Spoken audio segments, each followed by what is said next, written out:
What's up guys? Welcome back to the channel Hand Waving. Your friend Naruto Addict 2.0 is here again with a brand new Naruto fanfic that's going to change everything. A story where Naruto is betrayed and banished. But destiny has bigger plans for him. From exile to emperor, this is the journey of power, strategy, and love. Today's fanfic is titled, What If Naruto Built the Ultimate Konoha Harem with Hinata, Ino and Anko? Part 2. Was a blur of black, traveling at an incredible speed enough to blow leaves of trees.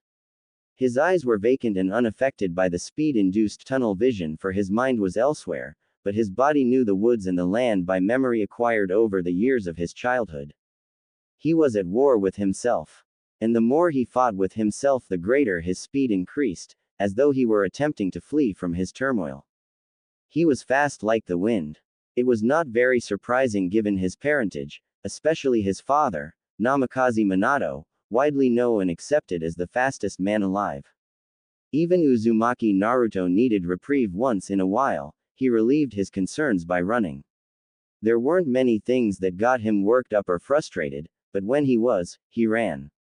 And he was so terribly fast. It was as if he was born to run, always on the move, always doing something, never meant to stay still. But such was unbecoming of the heir to the great and noble Uzumaki clan.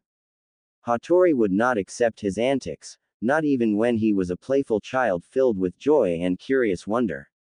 From a young age, he was taught forcefully how to conduct himself as expected of an Uzumaki in the face of troubling news, calm and collected. Regal. That was his duty as the soon-to-be leader of the Uzumaki clan. But how could anyone remain calm and collected after learning what he had learned only moments ago?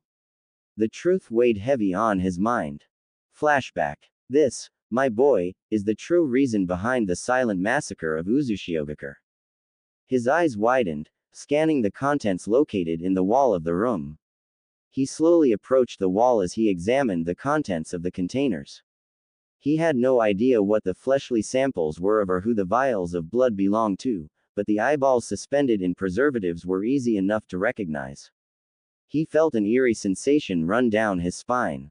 Sharingan and Byakugan eyes stared at him as though the ghosts of their former owners were gazing into his very soul. Beautiful, isn't it? Hattori's voice cut through the silence like cold steel, startling the youth. Naruto turned his eyes away from the wall with no small amount of shock still evident in his eyes. I don't. He tried, confused. I do not expect you to understand. Hattori silenced him before he could even form a single coherent sentence. I shall explain everything to you, my heir.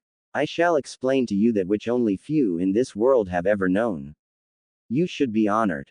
I am, Ohisama. Hattori struggled to find his seat on the table, thus Naruto stepped forward and grabbed the ancient man under the arms and sat him down, pretending not to notice the relic's indignant glare. What are our words, boy? Knowledge, power, truth. Naruto answered the question on mechanical, rehearsed reflex. He had said them many times before. His clan's motto was ingrained in his very being. Through knowledge we will gain power, through power we will learn truth. Yes, and what is this truth we search? Naruto frowned. Hattori had never posed this question before. And yet somehow he felt he knew the answer. He did not doubt how or why, as his grandfather had taught him well. The truth is everything and nothing. It is both the answer and the question. The truth is all-encompassing. It has neither a beginning nor an end. It simply is. Spoken like a true Uzumaki. Hattori nodded with approval. There was a hint of pride in his eyes and voice. The wall you see behind me is my life's work. It is the sum of generations upon generations of research done by Uzumaki in order to uncover the truth of this world. Naruto remained silent as Hattori continued, knowing that he was expected only to listen and not to speak. My father brought me down here when I was your age, as his father had done with him, and so on. This place is known as the Room of Truth. In this place, and others like it, the Uzumaki have dedicated hundreds of years to decode the Rakudo Sennin's influence upon the world. Hattori looked over his shoulders and gestured to the wall in a theatrical gesture. Naruto counted at least 100 containers of samples. He did not wish to know the details as to how his clan had come in possession of them. He was at unease and he knew, to his shame, that it showed though his ancestor made no comment, or even sneered as he usually would have and instead continued with his story. The Rakudo Sennin saved the world from a terrible threat at the cost of his life. This I have told you this many times. Before his death, he fathered 2 sons, the elder brother inherited his eyes and the younger his body, the same body the Uzumaki and Senju inherited. This, too, I have told you many times. What I have not told you, however, is that the Uzumaki clan dedicated generations of research on unlocking the Rakudo Sennin's powers, more specifically, his ability to create matter out of nothing. Ah yes, I speak of the power you now possess a fraction of through the fox. Naruto's eyes widened as it dawned on him exactly why the Uzumaki were feared, what they were feared for. His ability, the power of yin-yang release, was possible to him only because of Kurama. He shuddered to think of an army of Uzumaki wielding the power the sage of the 6 paths possessed, the power he now possessed. Wars could be won with only a handful of people with such power, perhaps even by just one. Yes, you can see it now. The world feared us for our minds, child. They feared us because they knew we had the potential to herald a second coming of the Rakudo Sennin. As the years went by, we gathered more information and our libraries grew larger and amassed such vast knowledge we came closer to finding a way to develop the same powers the Rakudo Sennin possessed, the power of a god. But it was not easy, boy. With great difficulty, chance and luck, we managed to track down the lineage of both of the Rakudo Sennin's sons, and for years, for centuries, we observed the mutations, documenting what we found. We attempted to replicate what we could, though with little success. For the longest of times, we failed to make progress. It was simply too difficult, too consuming of our time and resources, and for all our efforts they yielded far too little results. It wasn't until the shinobi system changed that we had any luck. As wars continued to pull the world apart, a matter we had no interest in and purposefully hid ourselves from, kings became daimyo and they began to establish shinobi villages sworn to protect their lands. I see. Naruto immediately caught on with an understanding nod. The descendants of the Rakudo Sennin flocked together in these villages. Indeed, Hattori affirmed with another look of approval. It became much easier, now, to infiltrate, to observe and to document. It all became so easy. Hattori cackled like a madman for but a moment before his laughter died and hatred struck his eyes. It became too easy. We became complacent, arrogant and foolish. Hattori spat the word as though they were venom. We were found out and the world took to arms in an outrage that would echo through the ages. Do you understand what I am saying, Uzumaki Naruto? The first great shinobi war was caused by the Uzumaki clan.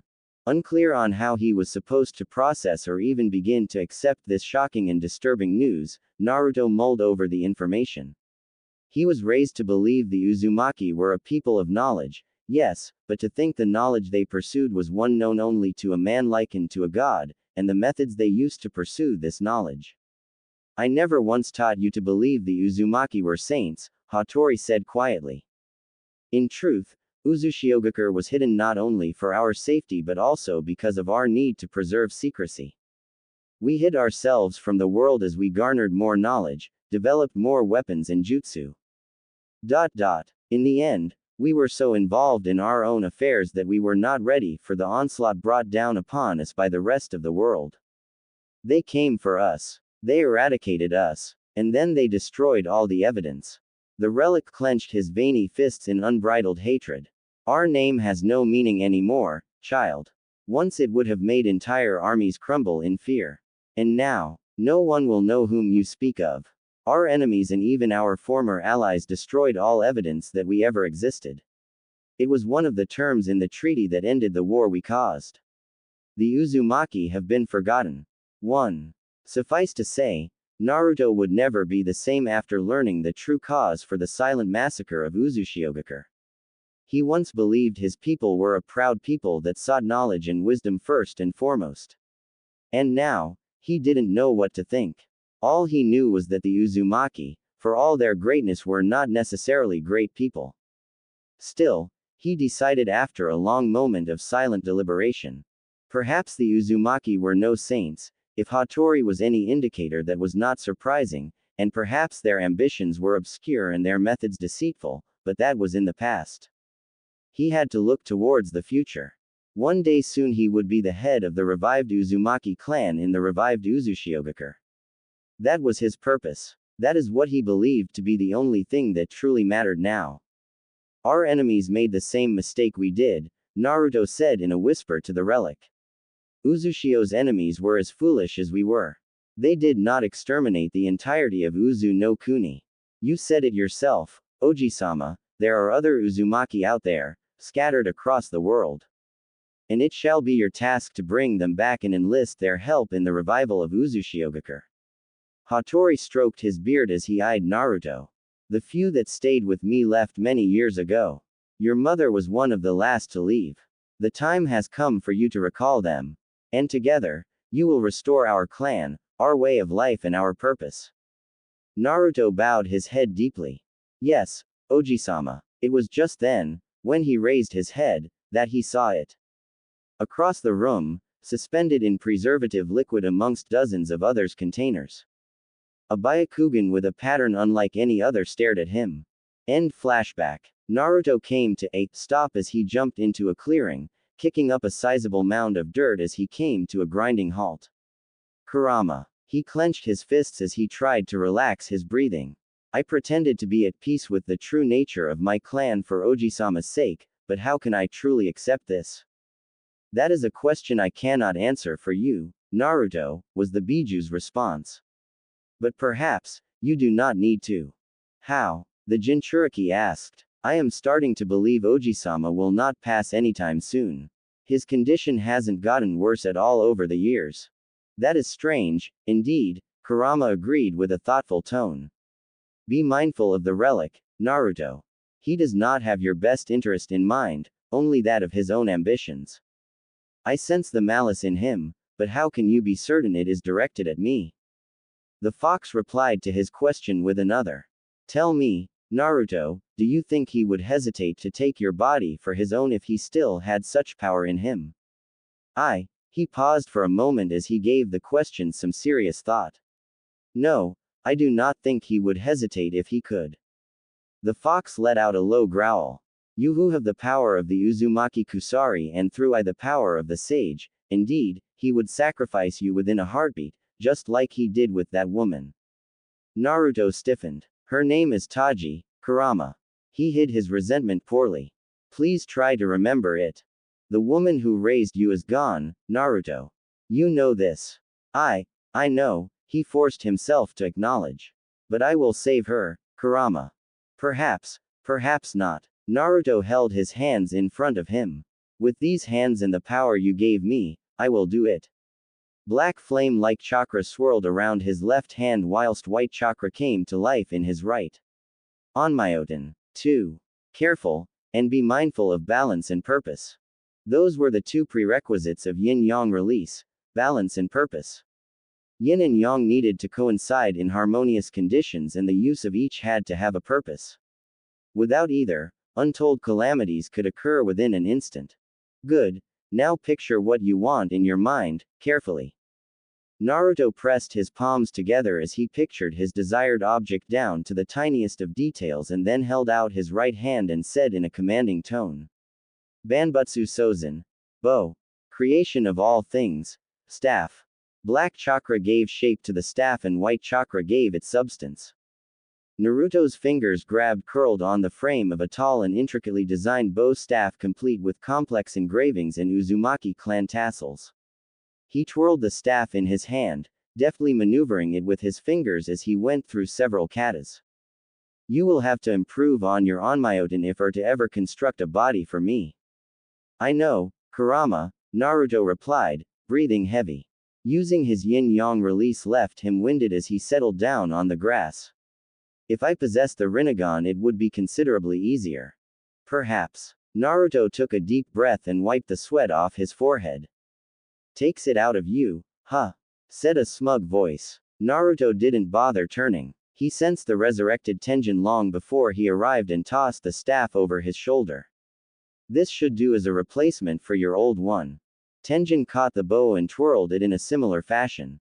It never ceases to amaze me how much you have progressed with your yin-yang release. Naruto rather disliked Tenjin. It shouldn't. He stood up and patted the grass off his high-collar jacket. It was marine blue and had the Uzumaki emblem on the back on the tassels hanging from his shoulders and sleeves. Do you need something? Tenjin glared at the heir's back. The woman calls for you. Her name is Taji, Naruto asserted coldly. Tenjin replied testily. I couldn't care less what the infantile wench is called. Massive chains of chakra shot out of Naruto's back and crashed into the resurrected Uzumaki, driving him through the landscape, ripping up earth and uprooting several trees before coming to a stop against an exceptionally thick one, around which the chains wrapped Tenjin tightly with enough force to break his spine. Naruto held an outstretched arm, clenching fist as he tightened his chains. You should know your place, cousin. Though Tenjin felt no pain, he felt humiliation. What do you think you're doing, huh? Tenjin's own chains exploded outwards as his body healed automatically. Are you looking for a fight, boy? Naruto's chains circled around him in a hypnotic, serpentine fashion. It was a simple illusion useful against multiple opponents. Tenjin's eyes drooped for a second before his chains unleashed a douse of chakra. You really think my own genjutsu would work on me? He demanded loudly. Such arrogance. For his part, Naruto merely smiled. Only with Tenjin did he let this side of himself out. It was a pleasant way of venting his frustrations. That is just a word made up by weaklings. Angered, Tenjin swung the staff. Futon. Yukufu Shinto. Wind release. Adverse wind impact. A powerful blast of concentrated wind barreled towards the blonde. Naruto didn't even need to move as a singular, massive chakra chain leveled in front of him and effortlessly shielded him against the attack. Che. Tenjin began to twirl the bow in a rapid moment as a blade of wind coated around the weapon. Futon. Hishokaze no Yaiba. Wind release. Soaring wind blade. Muasho. A blur of red appeared between them. By means of his shadowless flight, Hiei intercepted the soaring wind blade with a graceful arc with his okatana and redirected it skywards with little difficulty. That's enough, Tenjin. The tall Uzumaki's eyes narrowed on the seal's master. I was done anyway. Tenji sneered as he turned around and disappeared into the forestry. Arrogant little brat. Naruto looked to Hiei expectantly. Yes, your mother. He didn't have to say more. Naruto's eyes narrowed. I see. He gave a nod to Hiei, who he easily liked more than Tenjin. I'll take care of it. Closing his eyes, Naruto pictured the location where Taji would be, in her room in the recently renovated Uzumaki clan head house, thanks to Gozu's efforts. This was his kind of space-time ninjutsu. Onmyo Tenso. While quite useful, the technique required not only his onmyoten but also previously marking the desired location. It was far from perfection, but it would soon be thanks to the data the Uzumaki had covertly collected on the Nadime's space-time ninjutsu. The key to the Onmyo Tenso was to disassemble his body through his yin-yang release and reassemble at the location of his mark at the speed of light. As of yet, he could only use it on himself. Though he had some theories on how to expand its use. As the clan heir disappeared, Hiei stared in fascination. Once the blonde Uzumaki disappeared, so did the swordsman. Yin-yang transmission. Ooh. As he appeared in the room, Taji smiled weakly at her son. Naruto-chan. I'm here, mother, Naruto reassured as he approached her with a hand covered in green chakra. Just rest. Don't say a word. Conserve your strength. He cursed Tenjin for distracting him. Taji nodded weakly, and then her eyes went wide and she began to laugh. It was a childish laugh, as though she were a young girl. Minato-kun. Thanks to you Kushina won't make time for me. She's always running after you. Naruto's eyes widened and the chakra coating his hand faltered. She thinks I'm my father. What continues to ail her? Kurama asked in a rare show of interest. I don't know. These episodes are becoming more frequent as of late. It was frustrating, truly frustrating, and it made him feel helpless, but what could he do when she got like this? Mother? He asked in a concerned voice as Taji fell quiet. She was asleep once more. Naruto let out a sigh of relief. Kage Bunshin no Jutsu. The air was grateful the Uzumaki had gotten their hands on this technique, even if it served as a reminder of how deceitful they were even with their greatest allies, the Senju clan, who had invented it. Watch her. There was no need to instruct his clone verbally, but he did it anyway to be certain. You did not find anything the last time you visited the vault. I'll keep looking until I find the answer, he replied determinedly. For as long as it takes. The clone sat on its knees next to Taji and charged green chakra to his hands to soothe her migraine. He stared at the grimacing face of his surrogate mother as she breathed heavily. Ooh. Naruto sensed Hattori's malice long before the relic hobbled into the medical jutsu section of the vault. Again. The relic asked. Yes, Oji-sama, he answered as his eyes continued to scan over the scrolls. Perhaps this time I'll find something. I see. After giving the search a good few minutes, Naruto turned to the relic. There was a question on his mind he had to ask. Oji-sama. What is it? Naruto looked from the shelf to the dying Uzumaki. Earlier, when we were in the room of truth, there was something that caught my eye. The Byakugan. Naruto nodded. It had a different pattern. It was like, he hesitated for a moment. It reminds me of the Mangekyo Sharingan. He had only read descriptions of the Uchiha's evolved dojutsu, but he had quite a good idea what they looked like, or at least what Uchiha Izuna's looked like. Not quite. Hattori shook his head as he hobbled towards the exit of the vault. But you are thinking along the correct lines. Naruto eyed the shelf of medical jutsu for a moment and then turned to follow Hattori into the labyrinth. Was that Byakugan an evolved version? You could say it is to the Byakugan what the Mangekyo Sharingan is to the Sharingan, Hattori answered vaguely as they continued to move further away from the vault. The eye belonged to Hyuga Irihi. We believe he is the only one to have possessed this eye. We believe it was called the Amatsu Byakugan in some corners. Yes, I believe that is what it was called. The heavenly white eye. It was rather fitting, Naruto thought, seeing as there was a certain angelic quality to the design. Hyuga Irihi, the name was familiar, he recalled having read it when researching the Hyuga clan. Upon remembering where he knew the name from, his eyes widened. Hyuga Irihi was the clan head of the Hyuga. He alone knew all of the Juken's secrets. What else do you remember? Hattori looked at him expectantly. After a moment his face contorted with impatience. Speak, child. Hyuga Irihi was said to be the strongest warrior the Hyuga have ever produced. He was killed by Uchiha Madara, Naruto said in a low voice as he tried to remember his reading. His death was the cause of the Hyuga Uchiha feud. There were other reasons, but Hyuga Irihi's death certainly fueled the fire. I'm sure you remember the strife and civil war that was narrowly avoided once Senju Hashirama stepped in. Naruto nodded. Why did Madara kill Irihi? Hattori stroked his beard. I have no particular theories on that matter. Perhaps Madara killed him for no other reason to test the limits of his power. He risked war for such a reason. Naruto found it hard to believe at first, but then remembered this was the same Madara who had sparked many international disputes and had caused the hatred between Iwa and Konoha, who had once been allies. He also killed the Shodai Tsuchikage. Madara lived only to prove his strength, didn't he? He was a coward at heart, Kurama growled angrily. Oji-sama, did Madara know about the Irihi's Byakugan? Hattori continued to stroke his beard and nodded. I suppose he did, he hazarded a guess. It is likely that was exactly why he challenged Hyuga Irihi. Madara had killed many great shinobi before and many after Irihi.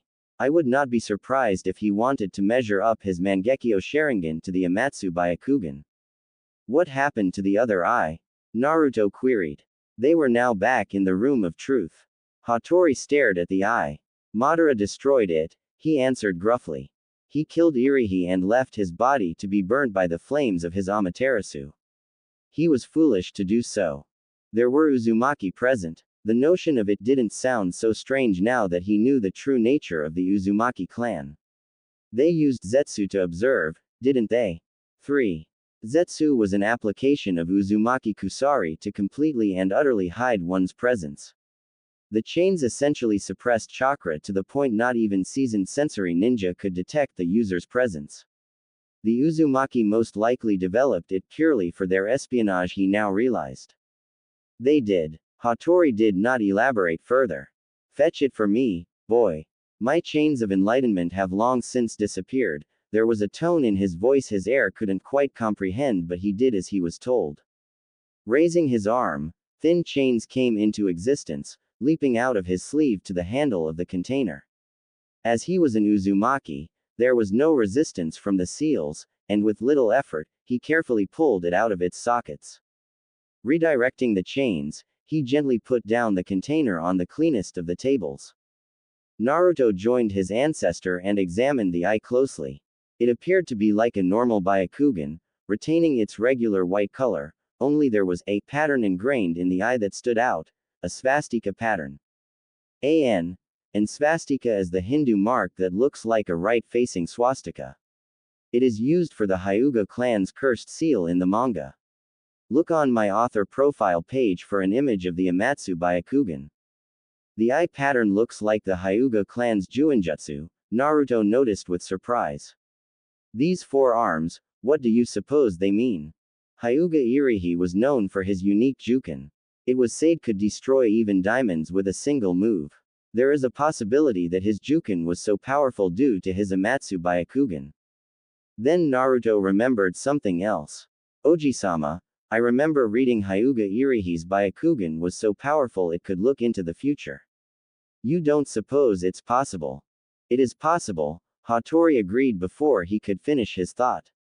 If there are such things as the Edo Tensei and Fuinjutsu that summon the Shinigami himself, clairvoyance is not out of the scope of possibility. The current clan head of the Uzumaki leveled his finger to the eye. There is a possibility these 4 arms signify the number of abilities that become possible with the Amatsu Byakugan. Naruto emulated his ancestor and stared at the Amatsu Byakugan. Have you ever tried to implant it in an Uzumaki, Oji-sama? Hattori briskly shook his head. No, we deemed that far too risky. There was nothing to suggest even an Uzumaki could survive the implantation procedure. Uchiha and Hyuga alike have had their eyes stolen by others before, but to our knowledge there was never a case where a Mangekyo Sharingan had been stolen and successfully implanted, unsurprisingly given the power it bestowed upon the user. On that basis alone we decided to keep the eye here for safekeeping. Naruto's eyes narrowed as he turned to his ancestor. I have an idea, Oji-sama, but you may not like it. However, if you agree to it, then I believe your plans for me will be sped up significantly. I am listening, child. Konohagakure no Sato. Sarutobi Hiruzen looked up from the report in one hand whilst he rubbed his chin with the other. I see. He eyed the Chunin staffer in front of him for a moment and then nodded. Thank you for the good work. As the Chunin turned around and reached for the door, none other than Jiraiya stepped out of his shadow with a smirk, which soon faltered as Hiruzen's apathetic expression informed him he had been unsuccessfully hid his presence. Jiraiya, sensei. The Sandaime folded his hands and rested his chin on them. How did it go? What? You're not going to offer me a drink first? The Sannin said only half jokingly with an eye on the expensive liquor bottle on the stand by the Shodai's portrait. Judging from his sensei's expression, that was not the case. It went well, he answered as he sauntered over to the liquor cabinet and helped himself anyway. Taji wasn't too sure, but we reached an understanding. They will arrive here shortly before this year's batch of Genin graduate. Did you notice anything unusual? Hiruzen questioned as he brows furrowed. Anything at all? Well, Jiraiya said, turning to the Hokage, Taji was a little out of it. When I spoke to her, something felt off. She seemed to have some difficulty talking to me. 13 years in isolation from the rest of the world may have been tougher for her to deal with than we anticipated. The Gamma Sennin nodded and proceeded to take a sip of his beverage. Damn, that's smooth, he appreciated as he helped himself so more. When I was there, I tested the kid myself. And, Hiruzen maintained his apathetic expression as he waited for an answer. He is well above anything you could expect from a genin. He's no Tsunade, but he packs a hell of a punch and he's fast, very fast. For a moment there I thought I was fighting Minato, he'll pass the exam in his sleep. The Sandaime noticed Jiraiya's slight confusion. What is it? When I was there, I taught him how to summon toads. Hirazen's look turned apprehensive. I figured it would make up for me being such a lousy godfather. I thought it would be something we could bond over. Please do cut to the chase, Jiraiya. I don't have all day. The sage shot his sensei a dark look but pressed on nonetheless. It took me months to figure out how to summon, it took Minato only a few days. It took Naruto 3 hours. The sage wasn't so sure whether he should have told his sensei that he had spent a lot of time talking and helping Naruto step by step and that he had the suspicion the young Uzumaki had simply humored him. That is quite unusual, Hiruzen agreed, now deep in thought. Do you suppose he's summoned before? Jiraiya could only shrug. Maybe. But what I want to know is how the kid got so powerful. Taji was no slouch in her day but she couldn't have done it by herself. There's only one explanation I can come up with and it worries me, old man. Uzumaki Hattori. The Sandaime frowned, nodding as the information settled in. This is a problem. How the hell is he still alive? That's what I want to know, Hiruzen mused in a grave voice as he stroked his beard and reached for his pipe. He should have died by now. I'll see what I can dig up as to why he isn't, but I doubt I'll find anything, Jiraiya offered after downing the rest of his drink. When Naruto comes back, you'll want to place him under guard, sensei. He's closer to the old fart than I'm comfortable with. It doesn't feel right. I'll take your suggestion into consideration, Jiraiya. After a moment of silence broken only by the pipe being lit, the Sandaime nodded to his former disciple. Thank you for the good work. Don't mention it, Jiraiya replied as he phased into the ground and hid in the shadow of Hiruzen's desk, masking his exit. At that moment the door opened and Shimura Danzo walked in. Hiruzen. Danzo, the god of shinobi greeted with an even tone. Care for a pot of tea and a game of shogi? Uzushiogakure no Sato. I see, Hattori nodded as eyed his heir with a scrutinizing look. Very well. This gamble of yours could make or break our plans for the Hyuga, but as the future head of this most ancient and noble clan, I will permit you to do as you see fit. Irihi's eye will be your responsibility. Naruto bowed his head respectfully and nodded. Thank you, Oji-sama. Do not fail me. I will try my hardest not to. Hattori gestured to the container. The heir retrieved a white and blue scroll with the Uzumaki emblem and sealed the container. He then held up a single-handed hand seal and called forth his chains. The spectral chains coiled around the scroll tightly and turned invisible. Only he could undo the seal on the scroll now. You embark in 3 days. Naruto stiffened. So soon? Jiraiya Kyofu said my age mates do no graduate for another 2 months. You will need time to rally support to our cause, the relic explained as he poked the youngster in the chest. We shall work this summons to our advantage. You will leave in 3 days. What of my mother? Tenjin will look after her health, she will be fit to travel when the time comes. Hattori reached for his wrist this time and held it tightly. She is not your mother. Do you understand? Yes, Oji-sama, Naruto agreed after only a moment of hesitation. If it were not for that woman he would be dead right now, Kurama glowered. Though he wasn't particularly fond of Taji personally, she meant a great deal to his host, and so he empathized. Once you find a way to cure her, you must sever your ties to this relic. He is poison. It's not that easy, Kurama. Naruto kept his eyes on Hattori as he replied. Then I will go around the islands one last time and secure the seals. I already marked your house so I can return to your side when you need me. Good, Hattori said simply. That night. 4th Uzu Island. The sun had long since gone down by the time Naruto arrived at the 4th surrounding island. In total, there were 4 smaller islands surrounding the main island. The 2 largest were used for housing and training facilities. The other 2 were used for stockpiling resources and agricultural usage. The seals had deteriorated around the time he turned 7 years old. Ever since, It was part of his chores to periodically go around and charge the seals that kept them hidden. It was actually tiring, even with his massive reserves. He stood in the center plaza of the fourth island and initiated the procedure of infusing his chakra in the seal's network. Looking around, he remembered his history lessons. The Uzumaki clan founded and created Uzushiogakure many generations ago. However, before that, the islands were known simply as the Whirlpool Lands. The Uzumaki ruled the Whirlpool Lands unchallenged. They were for essentially the royal house of Uzu no Kuni. As the world changed, the need for shinobi to protect their interests sparked the birth of Uzushiogakure on the main island. And while the Uzumaki were powerful, they still needed help in securing the safety of their nation and its secrets, and thus the alliance of three came about.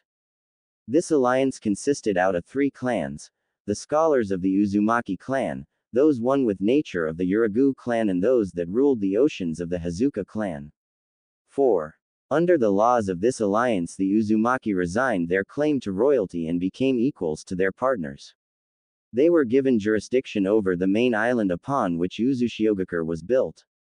The second largest island was given to the Hazuka to rule over, and the third largest, the island most bountiful in forestry and wildlife, was given to the Uragu clan to reside in. And though there were other clans within the Whirlpool Lands, these three were the greatest. The wisdom of the Uzumaki was unrivaled, the Uragu's strength on land unchallenged, and the power of the Hazuka in the water unmatched. For generations Uzushiogakure prospered, developing new technology and jutsu, finding riches in their trade and fame in their literature.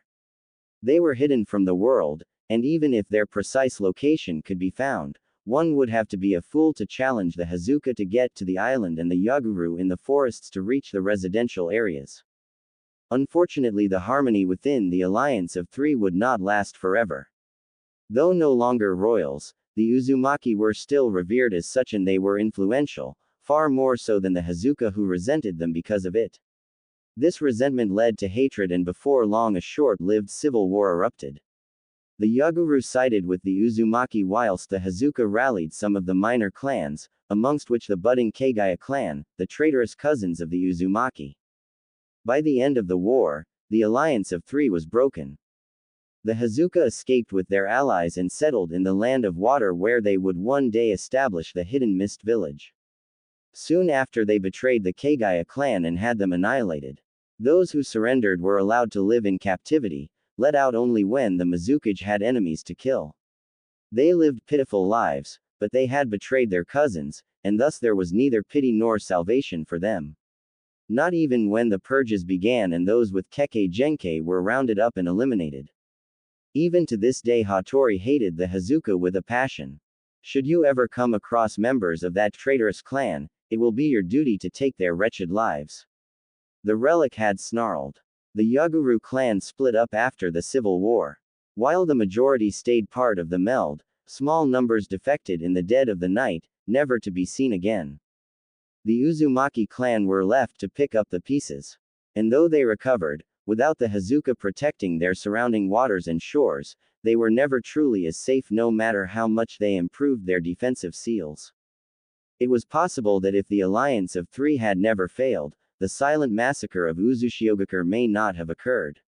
Or so Hattori had suggested. But perhaps that was simply wishful thinking. Naruto had always thought. Their enemies were numerous. The combined forces of Iwa and Kumo alone would have been too much to withhold.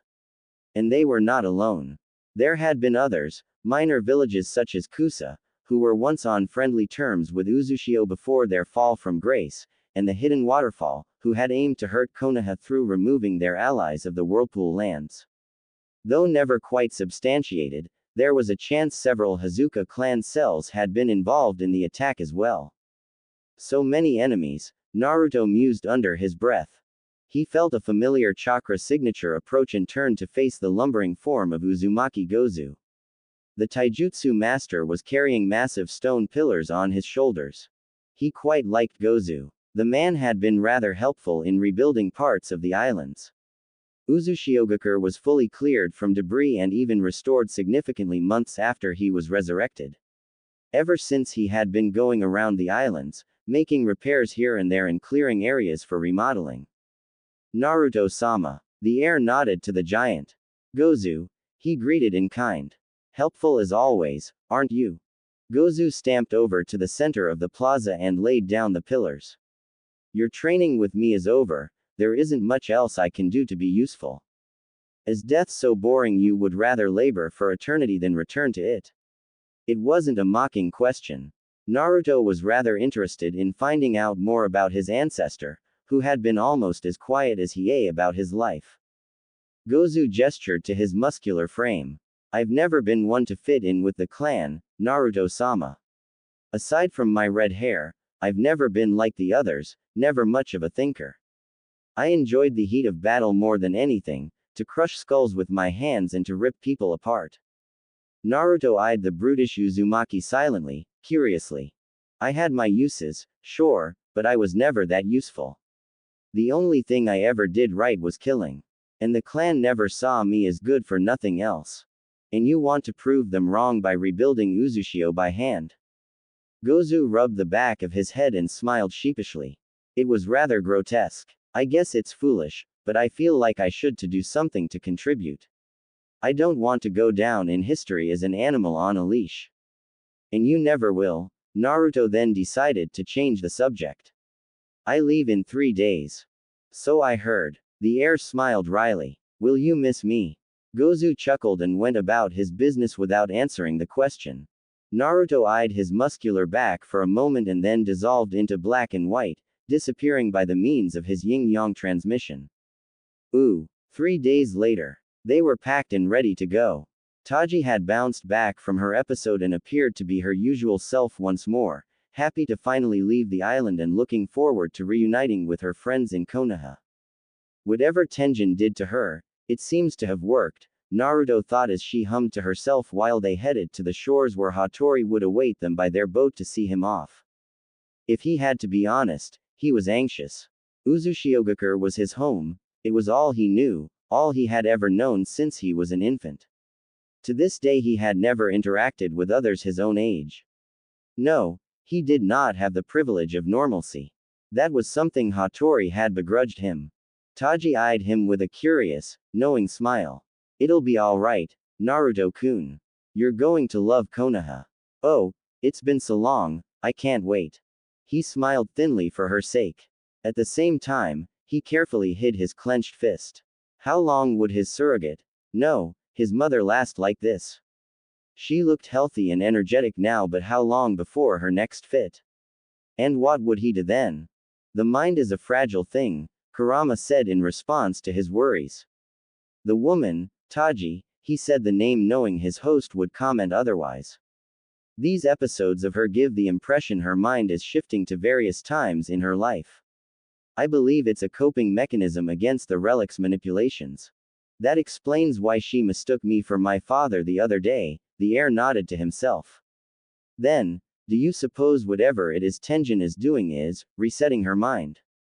I do not possess any significant knowledge on the mind, but I suppose that is likely what is happening. Picking up on his silence, Taji nudging him. Are you talking to your friend? She asked him in an attempt at conversation. She had been surprisingly accepting of Kurama once she came to learn of her son's involvement with the Biju. Most likely it was because she was happy he made a friend, regardless of who or what it was. Yes, Naruto answered. I was just asking for advice. Well, whatever it is, it can't beat a mother's intuition, so spill it, she ordered as she hugged him while they walked. He had noticed she was more affectionate as of late, as though he was still a toddler. I haven't met anyone my age. So you decided to ask the entity that has killed untold numbers of people before your own mother. Naruto maintained a straight face but felt a little defensive of his partner. It's not his fault people keep trying to control him, he said quietly when Taji released him. She hadn't heard as they approached the shores. Gozu was just finishing preparations for the boat whilst Hattori conversed with the other reanimated Uzumaki clansmen.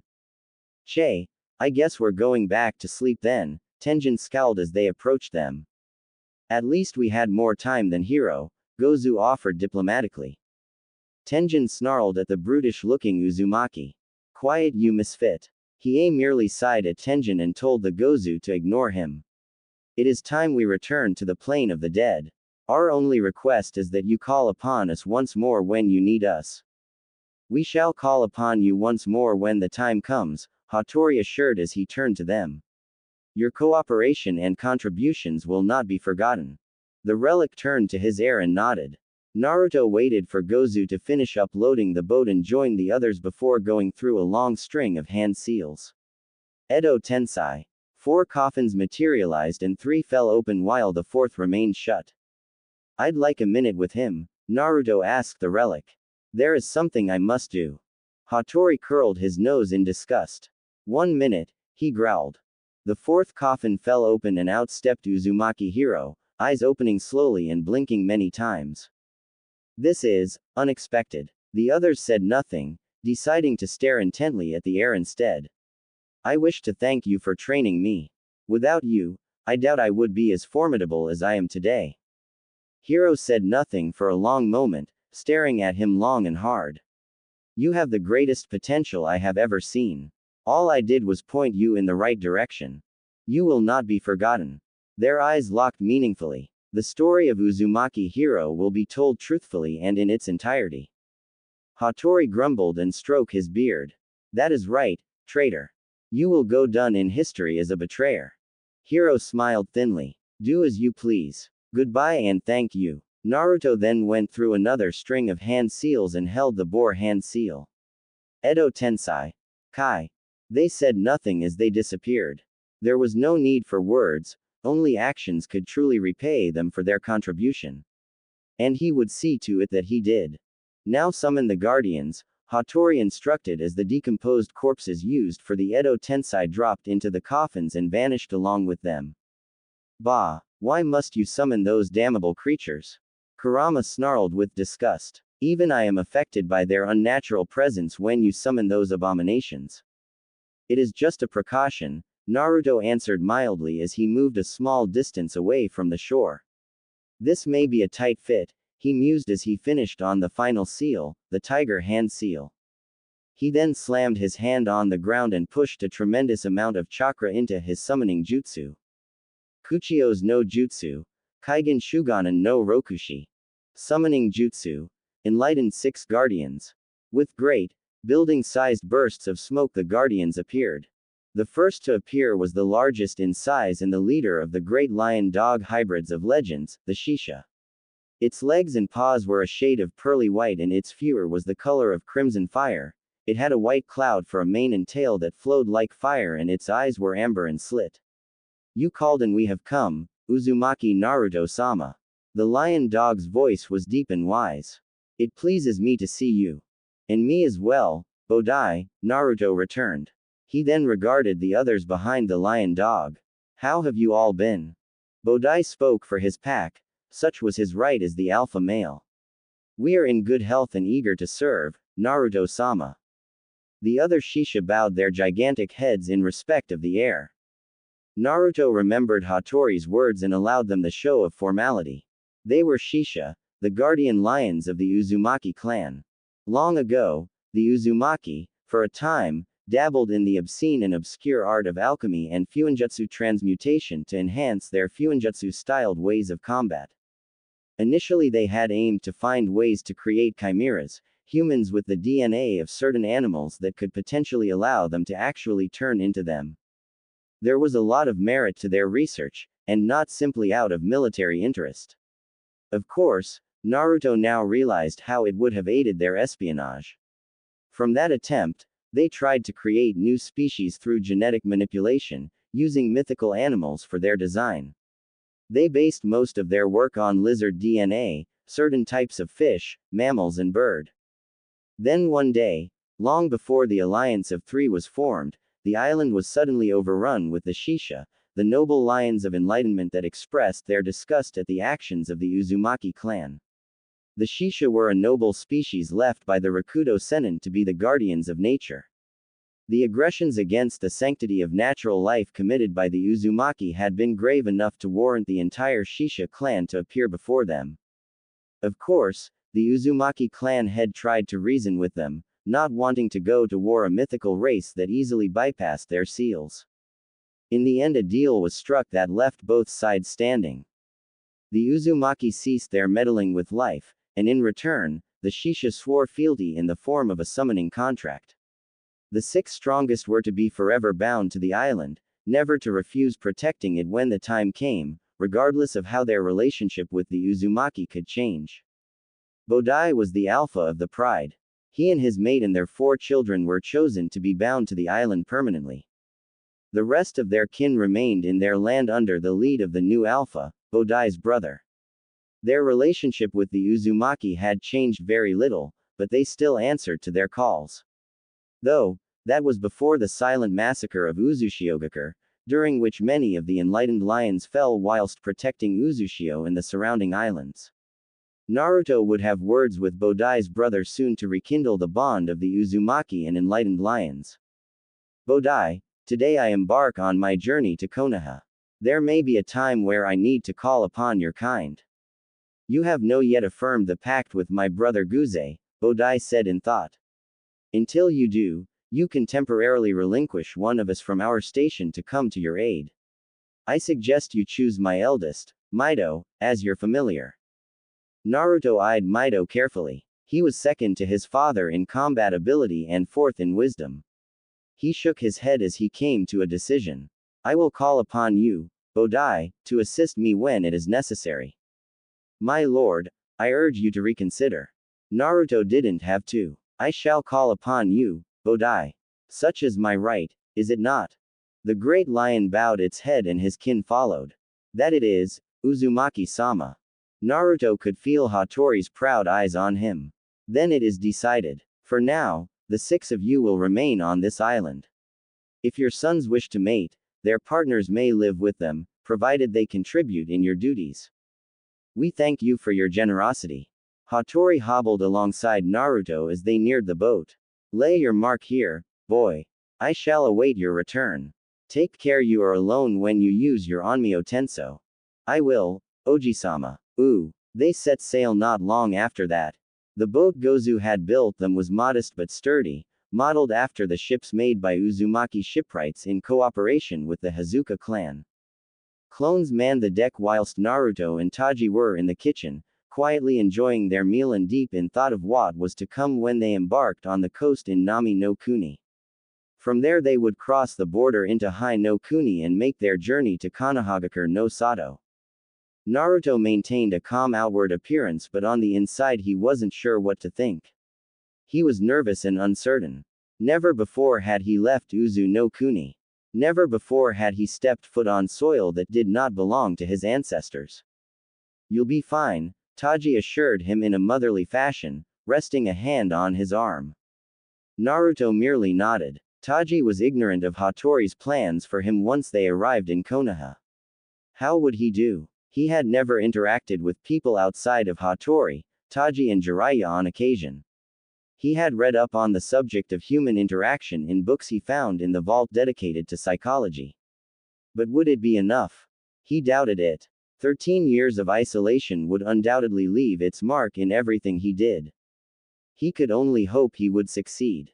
The boat rocked gently over passive waters as it came to a slow stop by the harbor of Nami no Kuni. It was cold and early in the day, no later than 5 in the morning. A thick fog persisted, making it difficult to steer the ship even with passive wind manipulation to clear the path. Naruto stood on deck as his clones prepared the ship for docking. As they did so the heir remembered his history lessons regarding to Nami no Kuni. Originally the minuscule island had been part of Hai no Kuni many years ago. Though small and with few natural resources, the island was ideal for a military base to dock naval ships and house personnel on leave and training. This was before the time of shinobi villages where so numerous countries could survive using them as their only military force. Nami no Kuni was given independence following a war between Hai no Kuni and Mizu no Kuni over the oceans. The leader of the small island was a wise man that had helped the 2 countries settle for peace through organizing a mutually beneficial treaty that filled the coffers of both countries. When asked what he wanted for a reward, All the wise man wished for was independence for his village, and thus Nami no Kuni was born. Small as though it may be, its history was not forgotten. The ship docked successfully after a few minutes. Most of his clones dispelled, leaving only a few to man the ship.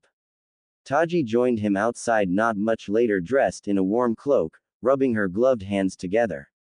Finally. The fog was a nuisance. Naruto glanced at her and then proceeded to wait for the landing board to be settled before walking off to meet with the harbor master, who was already hobbling his way.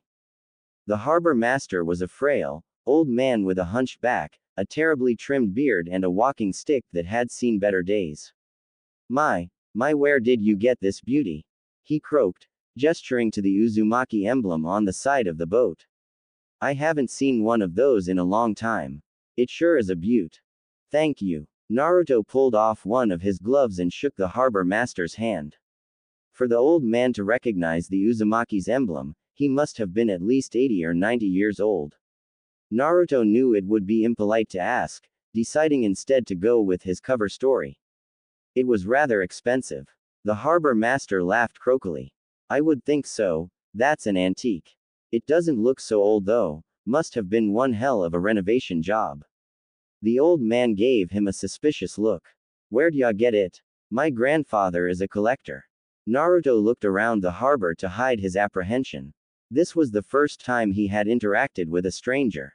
A part of him wished it could have been with someone a bit easier on the eyes and less suspicious of him. Well, the old man looked to the weathered clipboard in his hands. We aren't expectin' any ships today, or any time soon for that matter. It doesn't look like you came here for repairs or supplies, so, why are you here if you don't mind me askin'? Naruto opened his mouth and closed it immediately. He cursed his inexperience. Fortunately, Taji stepped in with a bright smile. My son loves history, so we came to see the sights. We have supplies to sell at other ports, but we're happy to unload some here. In reality, they only had a few crates of supplies in the ship, certainly not in the kind of quantity as would be expected of a merchant ship. The harbor master's eyes lit up. Great. We're rather short in pretty much everything at the moment in this town. I'm sure Tanzuna will figure something out with you. I assume Tazuna-san is the village leader? Naruto asked. He sure is. He's in charge of the bridge too, the old master said proudly. You know, the bridge that they're building to connect us to Hai no Kuni. I'm sure you've heard of it. Afraid not, we're from Cha no Kuni and don't often sail these ways, Taji responded aloofly as the old man led them to his tiny booth. How much will the docking fees cost us? There are no docking fees since hardly any ships come our way, the harbor master informed. Thanks to that bastard Gato. Naruto was about to ask when Taji shook her head as she hooked her elbow under his arm. Gato from Gato Industries. I heard from a friend he's been making it difficult for you to compete in commerce. Naruto didn't have to guess twice to figure out whom she meant by her friend. Of course Jiraiya would have mentioned it to her. Compete. Lady, we're struggling to put food in our mouths, let alone ship it off elsewhere. Naruto frowned. Why has Hai no Kuni not taken any steps to aid you? I thought you were on friendly terms. Well, according to Tazuna, they're not going to help us if we stay independent. See, the clause in the treaty that gave us independence made it so that only we could give up our sovereignty willingly. If Hai no Kuni were to make us join them, they could risk war or some political fallout with Mizu no Kuni and its allies, so they're just waiting for us to buckle, but we won't. The elderly man shook his head several times. Not a chance. Word has it Gato's got buddies in the Hai no Kuni government to make sure nobody steps in, but Tazuna has been looking into hiring some shinobi to clear out that bastard. Though scraping together the money is going to be tough since Gato's got one of Kiri's 7 shinobi swordsmen as one of his lapdogs. Zabuza ain't a pushover, and the deadlier the enemy the bigger the risk, and the bigger the risk the more pricey it's going to be. We are sorry to hear of your plight, Taji offered sympathetically as they finished signing in and went about their business. Just be careful out there. I'm sorry to say you've got to watch out for the locals as much as for Gato's thugs these days. They're good folk deep down, but desperation and hunger can make any man go crazy. We'll keep that in mind, Taji assured as they left the shabby wooden docks and headed towards the village market. They quickly found out the village had seen better days. The streets were dirty and grimy, the stalls in the markets were empty. Drunks and the homeless and the poor sat on the ground, hungry and begging for their kindness in the form of food or money. The only ones standing were scantily clad women and intimidating-looking men with swords and scared villagers that scurried past them without daring to make eye contact. At some point they saw a prostitute and a man fornicating in an alley taking little to no care to be discreet about their business. Taji quickly pulled her son along as she had done with the beggars. Don't look. He wasn't trying to, having only caught a glimpse. Having studied the subject for his medical ninjutsu, he wasn't at all unfamiliar with female anatomy. It didn't stop him from feeling rather uncomfortable though. A loud commotion prompted them to look over their shoulders to find the man that had been with the woman trying to run out on her without paying, only to be caught by the nearby Ronin who then proceeded to brutally attack him, punching and kicking the man as he fell down. They stood and observed for a moment too long as one of the thugs eyed them predatorily, sauntering over with his sword resting on his shoulder. What do we have here? We were just leaving. Taji turned to leave when he grabbed her by her elbow. The thug leered at Taji, licking his lips. You're a good-looking woman. How about you come with us and we'll let the brat proceed unmolested? Naruto's eyes narrowed dangerously as he gently freed himself from his guardian and regarded the Ronin with a vacant look in his eyes. Let go of my mother. The thug turned over his shoulder to his companions that were just about done beating their victim to a bloody pulp and taking his money. Look at this kid. The woman would do good here, don't you think? Grab his cloak and let him walk. She's comin' with us though. They laughed loudly as they surrounded them. That is a nice-looking cloak, one of them noted. Naruto. Too late, Naruto decided as he grabbed the man by his wrist and snapped it like a dry twig, forcing him to let go. Even after over a decade of inactivity, they were not even remotely a threat to his mother, but that mattered nothing to him. You should have let us walk. Gah! The thug cried as he fell to a knee, nursing his wound. The air you standing around for? Get him. They had taken perhaps only one step in his direction, not even that most likely, when they were flung back violently by an intangible force sending them crashing into buildings and stalls with such force they weren't likely to get back on their feet any time soon. Naruto, that was reckless, Taji chided with a frown, though she let up and brushed his cheek. But thank you. Fortunately it was rather early in the morning and cold, and thus not many people were around to see what had just transpired, allowing them to discreetly make their way for the most northern part of Nami no Kuni, where they would make arrangements for a ferry to the coast of Hai no Kuni.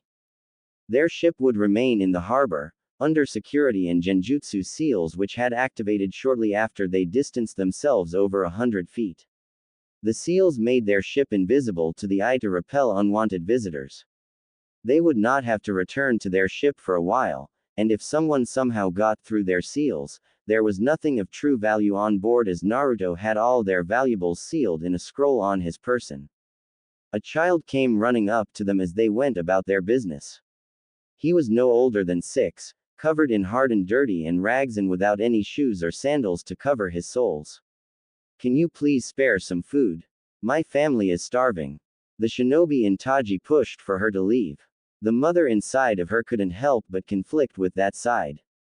With a grimace she was about to refuse the child when Naruto reached inside his cloak and discreetly stuffed a wad of Ryo bills, nearly 1,000, in the child's hands. Don't tell anyone where you got this from. The boy looked like he was about to cry. Thank you. Thank you so much. I promise I won't tell anyone. Thanks again. He then quickly ran off, leaving Taji to look at her son with a soft expression. He picked up on it. Was I foolish to give him the money? No. Oji-sama would have disapproved, he said quietly. Taji firmly shook her head. Kushina would have done the same thing. I'm proud of having raised such a kind son in her stead. Naruto nodded once. Thank you. At that moment a man dressed in simple clothes with a straw hat and an open bottle of beer came walking their way. You must be the newcomers the old man by the docks mentioned. Neither Taji nor Naruto responded, opting to hear the man out first. Old man Tenmaru said your ship suddenly disappeared, so I'm guessing you're ninja. And from the looks of it, you can carry yourselves. Or at least you can, young man. Taji's unassuming expression turned serious in an instant. What do you want? We were just passing by. The name's Tazuna. The man introduced himself with a grin and a tip of his straw hat. And I've got an offer for you. Ooh, Konohagakure no Sato. Sarutobi Hiruzen anticipated the knocking at his door. Come in. Hokage-sama, you called for me? Yumino Iruka asked as he entered. He closed the door behind him and remained at a respectful distance. Hiruzen nodded as he looked over the files on his desk. Yes, I did, Iruka-kun. The Hokage gestured for the Chunin to take a seat and waited for him to be seated. I have called you here to inform you of a new student that will be joining your class within a few days from now. Perplexed, the academy teacher immediately objected. Hokage-sama, my class is about to graduate. Do you really think it is wise to add this student to my roster so close to the exams? The Sandaime smiled reassuringly as he turned a sheet of paper in front of him for the Chunin to see. Your new student will be Uzumaki Naruto. He will be joining your class to graduate with his age mates this academic year. Worry not, Iruka. His skills have been assessed. He should have no issues graduating this year. As you wish, Hokage-sama. It was clear the Chunin still had his doubts, but the Sandaime made it perfectly clear he had no weight in the matter. Is there anything else, Hokage-sama? Hiruzen turned the file and returned to his paperwork. That will be all, Iruka-kun. Ooh, Nami no Kuni. About half an hour after encountering the village leader, Naruto and Taji found themselves in Tazuna's house, seated at the table in the kitchen across from the bridge builder and his son-in-law, Kaiza. The bridge builder wasted no time and cut to chase soon after. Naruto had to admire his straightforwardness, but his mother was less appreciative. Eliminate Gato. Taji repeated what had just been asked of them. Yeah, why not? Tazuna let out a boisterous laugh as he pat his gut, much to Kaiza's chagrin. You can do it, can't you? Naruto answered before his mother could. I have never had any reason to doubt my ability. In all likelihood, dismantling Gato's operations in your country should not be a challenge. The question here is not if I could do it, but why I would want to do such a thing for strangers. I can tell a good man when I see one, and you kid, there's something about you that makes me think you've had it rough, but I can tell you'll help us out. The bridge builder didn't divulge where he got this insight from, much to Naruto's disappointment. It's not my son or I's duty to help you, Tazuna-san. Taji held the man's gaze calmly. We were merely passing by. What reason do we have to stay here and do your dirty work for you? It's not dirty work if it helps out a lot of good people in a tough spot, lady. Naruto didn't quite know what to make of Tazuna, but he was intrigued by the man's candid disposition. He was not all like Hattori. I'm only asking you to take out Gato. You don't necessarily have to deal with his lapdog Zabuza. It should be easy for a shinobi, right? Kaiza smiled uncomfortably. Tazuna, we'll be leaving now, Taji decided as she stood up out of her chair just as Tsunami came walking in with a tray of food. It wasn't much. Some rice, fish and a half-empty bottle of sake, but it was clear they were willing to share what little they had. Aren't you going to stay for dinner? She asked. Taji bowed her head respectfully. No thank you, we have tight schedule to keep. Naruto eyed the young boy Inari cling to his mother's apron. He felt sympathetic. We could stay for a meal and hear Tazuna-san out, Kachin. His surrogate looked at him for a moment and then slowly nodded once she caught the look in his eyes. All right, but we have to get going soon after. We still have the whole day ahead of us and we need to make some headway by nightfall. She had already made her decision from the looks of it. Understood. As Taji sat down again, they dug in. They ate in silence for the most part, though Tazuna continued to talk to them about the village's situation and the stranglehold Gato had on it. We can't even use our boats to fish without paying his thugs 2/3 of what we catch as tax, and it's not even the right season for fishing, so whatever we can get is measly to begin with. We can't import any food or medicine either, not that we'd have the money for it. The only way he'll let us do it is we sign off ownership of the bridge to Gato Industries, but I'd die before I'd agree to that. Naruto finished picking at his fish and pushed back his plate. I certainly sympathize with your village's predicament, Tazuna-san. He spoke in a calm, dignified manner as had been taught to him. But exactly what is it you would have me do? I told you, didn't I? I want you to get rid of Gato. Tazuna's beer bottle slammed hard on the wooden table. That man is a gutless weasel, a real piece of work. He's bleeding this country dry, and for what? Just for his stinking profits and monopolies. He took another large gulp of his drink and wiped his mouth with the back of his hand. The alcohol was starting to take. He couldn't care less about the people that have died because of him. Men like him don't deserve mercy. What they deserve is a slit throat and an unmarked grave. Kaiza bowed his head pleadingly. Please, Uzumaki-san, help this country rid itself of Gato. After a long, tense moment of silence, Naruto finally nodded. Very well. I shall deal with Gato and purge him and his men from this island. You will? Tsunami exclaimed happily. Kaiza stood up and hugged his wife and son. Thank you, Naruto. Taji shook her head firmly. We don't have the time. Her son held up a hand. Hear me out, Kachin. His voice was firm and assertive. I will do this under one condition, Tazuna-san. The older man gave him a suspicious look. And what's that? Naruto looked him in the eye as he named his once condition with utmost confidence. The people of Nami no Kuni will relinquish their independence and unite with Uzu no Kuni effective immediately after I eliminate Gato. Tazuna burst out laughing, loudly and uncontrollably. Naruto wasn't so sure what was so amusing but waited for the man to settle down nonetheless. Wait, you're serious, aren't you, kid? Tazuna caught on eventually. But Uzu no Kuni doesn't exist anymore. So you've heard of it, he surmised coolly, not at all amused by the bridge builder's response. Tazuna looked at him as though he were a fool. Heard of it? Of course I have. The wise man that made his country, he was from Uzu no Kuni. His name has been forgotten, but yeah, I've heard of Uzu no Kuni. It was destroyed a long time ago. Interesting, Naruto thought with a nod. So the man that ensured this country's independence was from Uzu no Kuni. Perhaps he was sent here to weaken Hai no Kuni's hold on this country. Interesting theory, Kurama. Naruto held Tazuna's gaze. Uzu no Kuni was never destroyed. It was simply weakened. And now it is back, under my rule, and I am serious about my offer, Tazuna-san.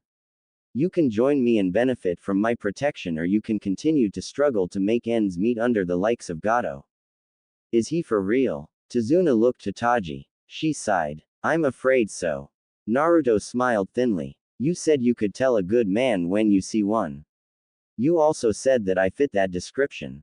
So, Tazuna-san, I ask you, what do you stand to lose from joining me in rebuilding the land of my forefathers? We'd have more to gain if we relinquished our independence and joined Hai no Kuni, the older man countered. Yes, you most certainly would, Naruto admitted easily. But in exchange you would revert to what this country once was, a military base. Tazuna scratched his beard in thought. I tell you what, kid.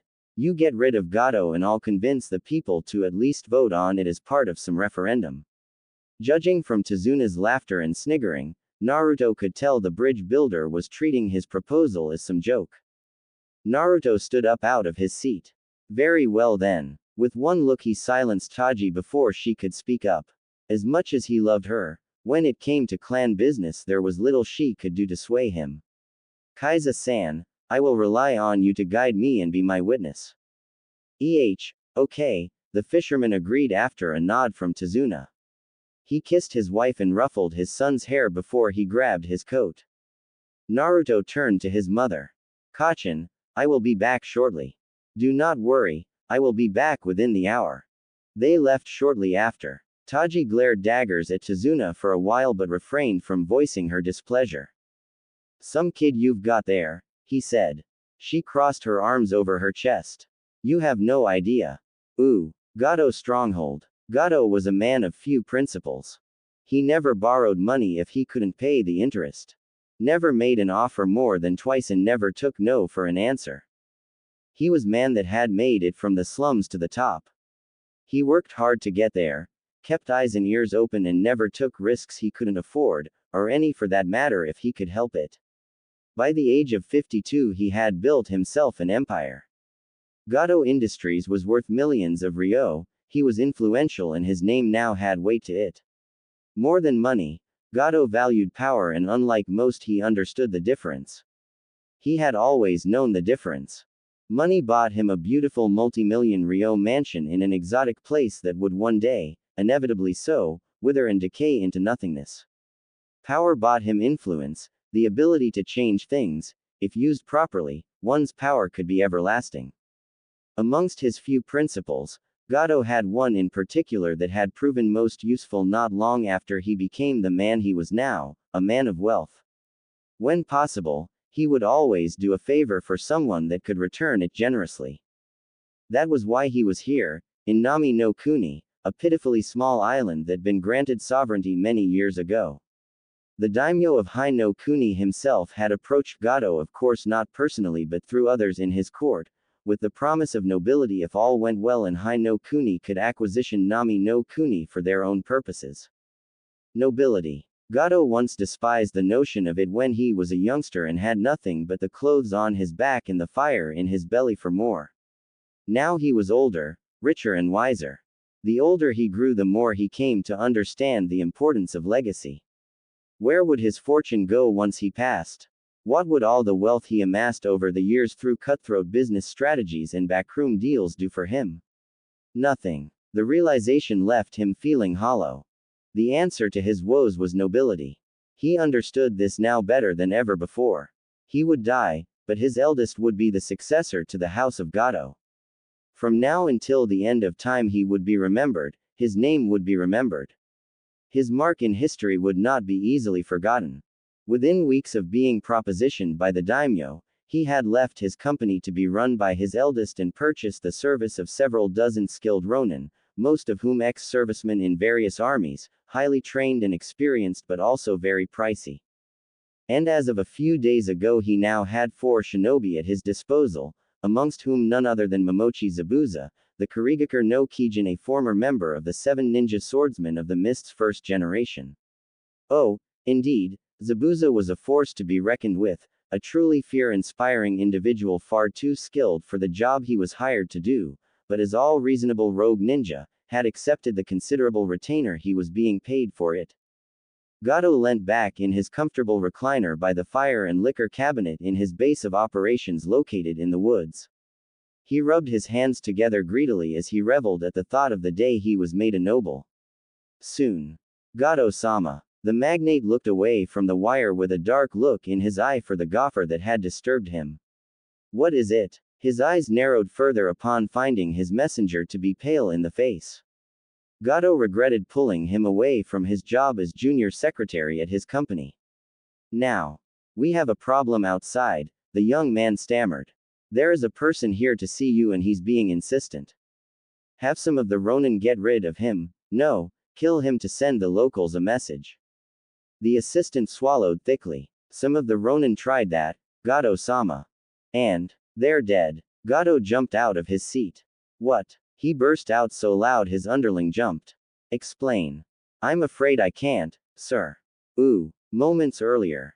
There's Gato's stronghold. Kaiza pointed in the direction of large spire-shaped structure suspended amongst the great trees in the forest from which many several bridges connected to smaller structures. 1.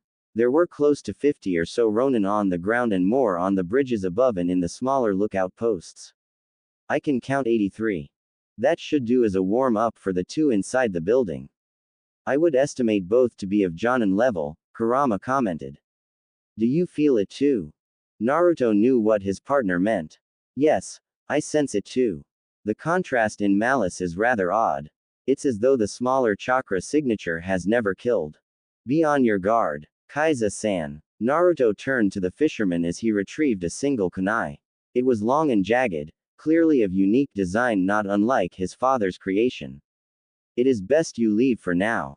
Should you come across any trouble, throw this kunai in front of you and I will come to your aid immediately. Confused and unsure what the youth before him meant, Kaiza nervously reached out and accepted the kunai. Sure. Under no circumstances are you to attempt to do battle of any sort, Kaiza-san. I intend to return you to your family unharmed and with good news. Do we have an understanding? The older man nodded again, now smiling. You're really going to do it, aren't you? Naruto gave no answer as he began to advance towards the Ronin settlement. Kaiza turned and ran as fast and as far as his legs could take him. Gato's thug began to turn his way as he approached them confidently. I am here to see Gato. A single arrow struck the ground mere inches before him. That's far enough. One of the Ronin in charge shouted as he called his men. State your business. The Uzumaki heir calmly looked around and found the archer that had fired the arrow sneering at him. With a mere motion of his hand he moved the arrow from the ground and turned it. With another flick he fired it at such an amazing the speed he doubted the archer had even taken note of the sizable hole in throat when he died. So this is what killing a man feels like, he thought as his enemies roared and began to charge towards him. Your first kill isn't always as special as it is made out to be. Most of the Ronin never got within striking distance of him. They fell dead to the ground before they had the opportunity to do him harm, cut down by the wind itself. Naruto merely strode past them as they were struck down. Arrows meant to take him out simply did not fly and bombs thrown his way were blown far off course. I must take note not to cause too much collateral damage. This place would do well as a base of operations, he mused to himself. By now Gato's hired thugs had realized long-range attacks were futile and began to swing down from the bridges. He waited calmly for them to circle around him and try to unsheathe their swords only to notice they could not do so. Sometimes I think you are truly loved by the wind. I have lived for a long time but I do not believe there exists a shinobi with a stronger affinity for it than you. The heir smiled a little. Kurama's compliments grew more rare over time as he grew up. Thank you, Kurama. What is this? One managed to say coherently through the tumultuous raging and shouting. Whomever he was foolish to think he could lay a hand one on their opponent. He swung his fists like a madman possessed with fury, a single-minded determination fueled by his fear and humiliation and focused it all on landing a blow on the Uzumaki before him, however nothing came of it. Striking the blonde was like attempting to strike a leaf in the wind. He missed and continued to miss for as long as he was allowed to. After a moment, Naruto gathered wind in his clenched fist and released it in a palm strike. It had only taken him a second, but the powerful blast of wind was enough to throw off all of his attackers and send the one unlucky, foolish Ronin that caught it directly to be thrown across with such gravity he struck the base of the greatest tree upholding the structure with such force his back and all his other bones shattered upon impact. He died a moment later, permitted one last death rattle before the Reaper took him. Ow! All of the remaining Ronin had their will to fight simultaneously crushed. Their battle was over and their reactions varied. The few that had a fraction of their pride left silently resigned themselves to their deaths while those that did not either fell to their knees in absolute terror or began to slowly back away. Will you kill them? Naruto shook his head. I still have use for them, he replied as he walked past them. Leave this place. Nami no Kuni is under the protection of Uzumaki Naruto, the clan head of the Uzumaki clan and sole ruler of Uzu no Kuni. Leave now and never return, only death awaits you and all others with malice in their hearts. Some of the Ronin had already begun to run as though the devil himself was behind them. Repeat what I have said to you to all those you encounter. Uzumaki Naruto will show no mercy to his enemies. A wise decision, Kurama said as he realized what his host had meant. This way not only will you secure a reputation for yourself, Nami no Kuni will be safe from Ronin at least. Clap, clap, clap. An admirable performance, Gato said from the structure's balcony. Uzumaki Naruto was it. Allow me to introduce myself. I know who you are, Gato. Naruto cut the man off. I will extend to you one opportunity to quietly dismantle your operations and leave Nami no Kuni in peace. Gato's face contorted with anger for a moment but he soon regained his composure. Those are big words from a small child, he returned mockingly. Do not misunderstand, boy. You have defeated mere men, I still have my demons to call upon. Go, Oni Kyodai. From the shadows, two individuals appeared at his left and right. They had shoulder-length, wild dark brown hair and eyes. They wore camouflage suits with bandages around their waists, dark-colored knee-length sandals and ragged black capes. They wore breathing apparatuses that covered the lower halves of their faces. On their foreheads they wore scratched Kurigakure headbands, to which the one on his left had a single horn attached to as opposed to the two horns of the other. Most notably they carried large, clawed gauntlets that reeked of poison with chains coming from the end. Interesting. I'd like to see how I fare against shinobi, Naruto thought as he glanced at them and then looked to Gato expectantly. His utter lack of fear set the short-statured businessman off. Attack, Gozu, Maizu. Tear him to shreds. The demon brothers charged at him from both sides in perfect synchronization. Though their speed may have been impressive to the untrained, they were moving at the pace of slugs for Naruto. By the time they had realized they needlessly attached their chains and pulled, he had moved past them and created two Kage Bunshin clones that held kunai to their necks. Why are you not killing them? Do you want them to spread word of you to other shinobi? Not quite, Kurama. He deliberately chose not to elaborate any further. His partner would know his reason soon enough. You are beaten. Move and you die. The Oni Kyodai sensed no idle threat and hung their heads in defeat as he continued to advance. He casually flicked a kunai coated in wind chakra into a nearby tree. The leaves rustled and a masked individual darted from it. This new figure had long black hair, a slender frame and wore platoon sandals and the standard Kurigakure pinstriped uniform under a green haori with white trimmings and a brown sash. The most notable thing was the Kurigakure Hunter Nin mask that covered her face. 2. A censor type, the Hunter Nin exclaimed in a feminine voice. He ignored the question and looked back to Gato. If you truly wish to stop me, I suggest you order your trump card to come out. A hail of Senbon flew his way courtesy of the masked shinobi but were stopped midair and returned to their owner at twice the speed. Interestingly enough, the masked shinobi erected an ice barrier to shield herself.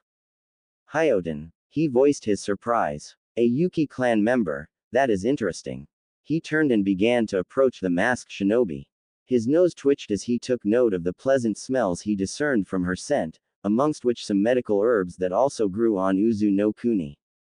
I would very much like to avoid killing you. We are like relatives in a way. Relatives. It was her turn to sound surprised. Impossible, I am the last of my clan. She threw another hail of Senbon skillfully aimed to incapacitate him. He blew them off course with a dismissive wave and called forth 3 of Chains of Enlightenment. The demon brothers were quickly taken care of, but seconds before the final chain reached the masked kunoichi, another shinobi wielding a large sword appeared and batted it away. Zabuza-san.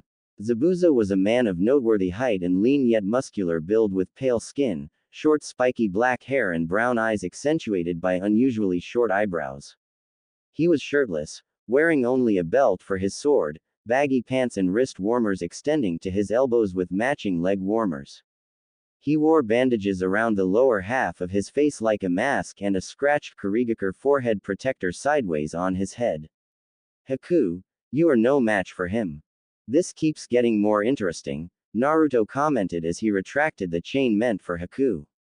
Go free Gozu and Maizu, Zabuza instructed Haku as he kept his eyes on their blonde opponent. Haku moved without objection as the loyal tool she was. She's quick, Naruto noted as she traversed the distance between herself and the Oni Kyodai in a mere moment. If you value your life, do not touch the chains. Haku hesitated and looked to Zabuza. I am of the Uzumaki clan. Our chains of enlightenment will kill all those who touch them without permission, he explained with a condescending smile. The swordsman shook his head negatively, thus she refrained from touching the chakra chains. You are an interesting bunch.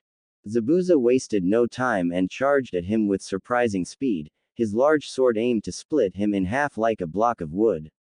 Much to the former Kirijonin's surprise, Naruto caught his blade with one hand and gripped it tightly, showing no signs of budging when he pulled with all this might. What the? In response to the attack, Naruto slowly raised his hand to Zabuza's chest. Futon. Repusho. Driven by his killer instinct and experience, Zabuza relented his grip and dashed away by means of a quick body flicker just in time to avoid the certain death in the form of a wind cannon blast that continued into a powerful stream several meters wide that tore away at the landscape. That's a C-ranked jutsu. How is it so powerful? The swordsman exclaimed mentally as he equipped himself with a particularly long kunai instead. Che. I see you are rather surprised, Zabuza-san. If there was one thing Naruto could not fault Hattori for, it was teaching him the proper decorum expected of skilled shinobi. Allow me to make this perfectly clear to you, you have no chance of beating me. Haku appeared by Zabuza's side wielding another handful of senbon. What do we do, Zabuza-san? Arms hanging low and loose out of habit, her master was still marveling at the power of their opponent. In that one encounter, which had lasted no longer than a moment, he had come to a daunting realization. There's no mistaking it, Haku, he finally said. This kid is cage level. Quite right, Naruto confirmed. He was not being conceited. The simple truth of the matter, as he had come to realize mere moments after seeing them, was that the gap between their powers were simply insurmountable. This sword is quite unusual for a shinobi. It was forged rather masterfully, he noted as he turned Kubikiribocho over to its master. The swordsman caught it effortlessly by its handle and swung it across his back all the while continuing to glare at the Uzumaki. Zabuza. Gato screamed from the balcony. What are you saying? I've paid you good money to do my bidding. I order you to kill this fool. I'll kill and steal for you, Gato, but I fall on my blade for no one, Zabuza responded as beads of sweat ran down the side of his face. Such presence. It's like I'm facing Yagura. Naruto smiled once more and nodded at the pair before turning to the structure. He had taken a few steps when he suddenly felt an immense killing intent. Suiden. Suiryuden no Jutsu. Hyoten. Hisatsu Hyaso no Jutsu. A dragon of water erupted from a nearby stream and barreled its way towards Naruto, accompanied by long and thick spears of ice. The shockwave that followed rocked the forests, causing a large flock of birds to take to the sky. As the dust settled, Zabuza smirked under his bandage mask. As I thought, the kid was powerful but far too inexperienced. He was too kind, Haku noted with the faintest hint of sympathy in her voice as they waited for the dust to settle. Gato was beside himself with joy as they found the boy to be lying face down in a puddle of blood, several spikes of ice protruding from his body. Yes, this is what I wanted to see. Zabuza looked at the body without a hint of pity or remorse as he approached it. Prepare to conduct an autopsy, Haku. As he knelt by the body, he turned the body over to look upon the boy's face. His eyes were dull and lifeless, his expression permanently stretched in shock. Such a waste. Indeed, the corpse then replied. A hand erupted from the ground as the corpse disappeared in a wisp of colors, gripping Zabuza by the neck. You are quite right, I am inexperienced, Naruto said as he applied pressure to specific points of the swordsman's neck to keep him on his knees. But I am no fool. That was no norm. Al Genjutsu, Zabuza gurgled with bulging eyes as his face turned a reddish color from asphyxiation. Inten allows even someone as challenged in the field of Genjutsu as I to create compelling illusions, Naruto explained. Gone was his smile, now replaced by a cold stare that bore into the former Kiri-nin's eyes. I showed you kindness when I should not have. As soon as I turned my back, you tried to repay me with a brutal, underhanded death. Zabuza could hardly breathe, let alone raise his arms to defend himself. You call yourself a shinobi? He eventually managed. Perhaps I am too naive, Naruto admitted with a mindful eye on Haku, who had known better than to interfere. I thank you for teaching me a valuable lesson, Zabuza-san. No, Haku screamed as he applied more pressure to snap his neck. She rushed forward with no concern for her own life, not stopping even when he turned the discarded weapons on the ground on her. The blades cut at her, tearing away at her clothes and drawing blood, and arrows dug into her back and limbs, however she showed no signs of slowing down and continued to charge at him. His surprise cost him his kill as he was forced to release Zabuza and jump back to a safe distance. You question whether I am a true shinobi, yet your protege is so foolish she would choose certain death to save you. I am Zabuza's tool. Haku breathed heavily as she stood before her master. I am his to command. I will gladly lay down my life for his.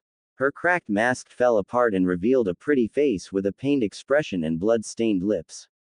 Naruto's eyes narrowed at hearing her say those words, or rather the conviction she said them with. A tool, you say? An anger he had not realized he possessed burned in his chest.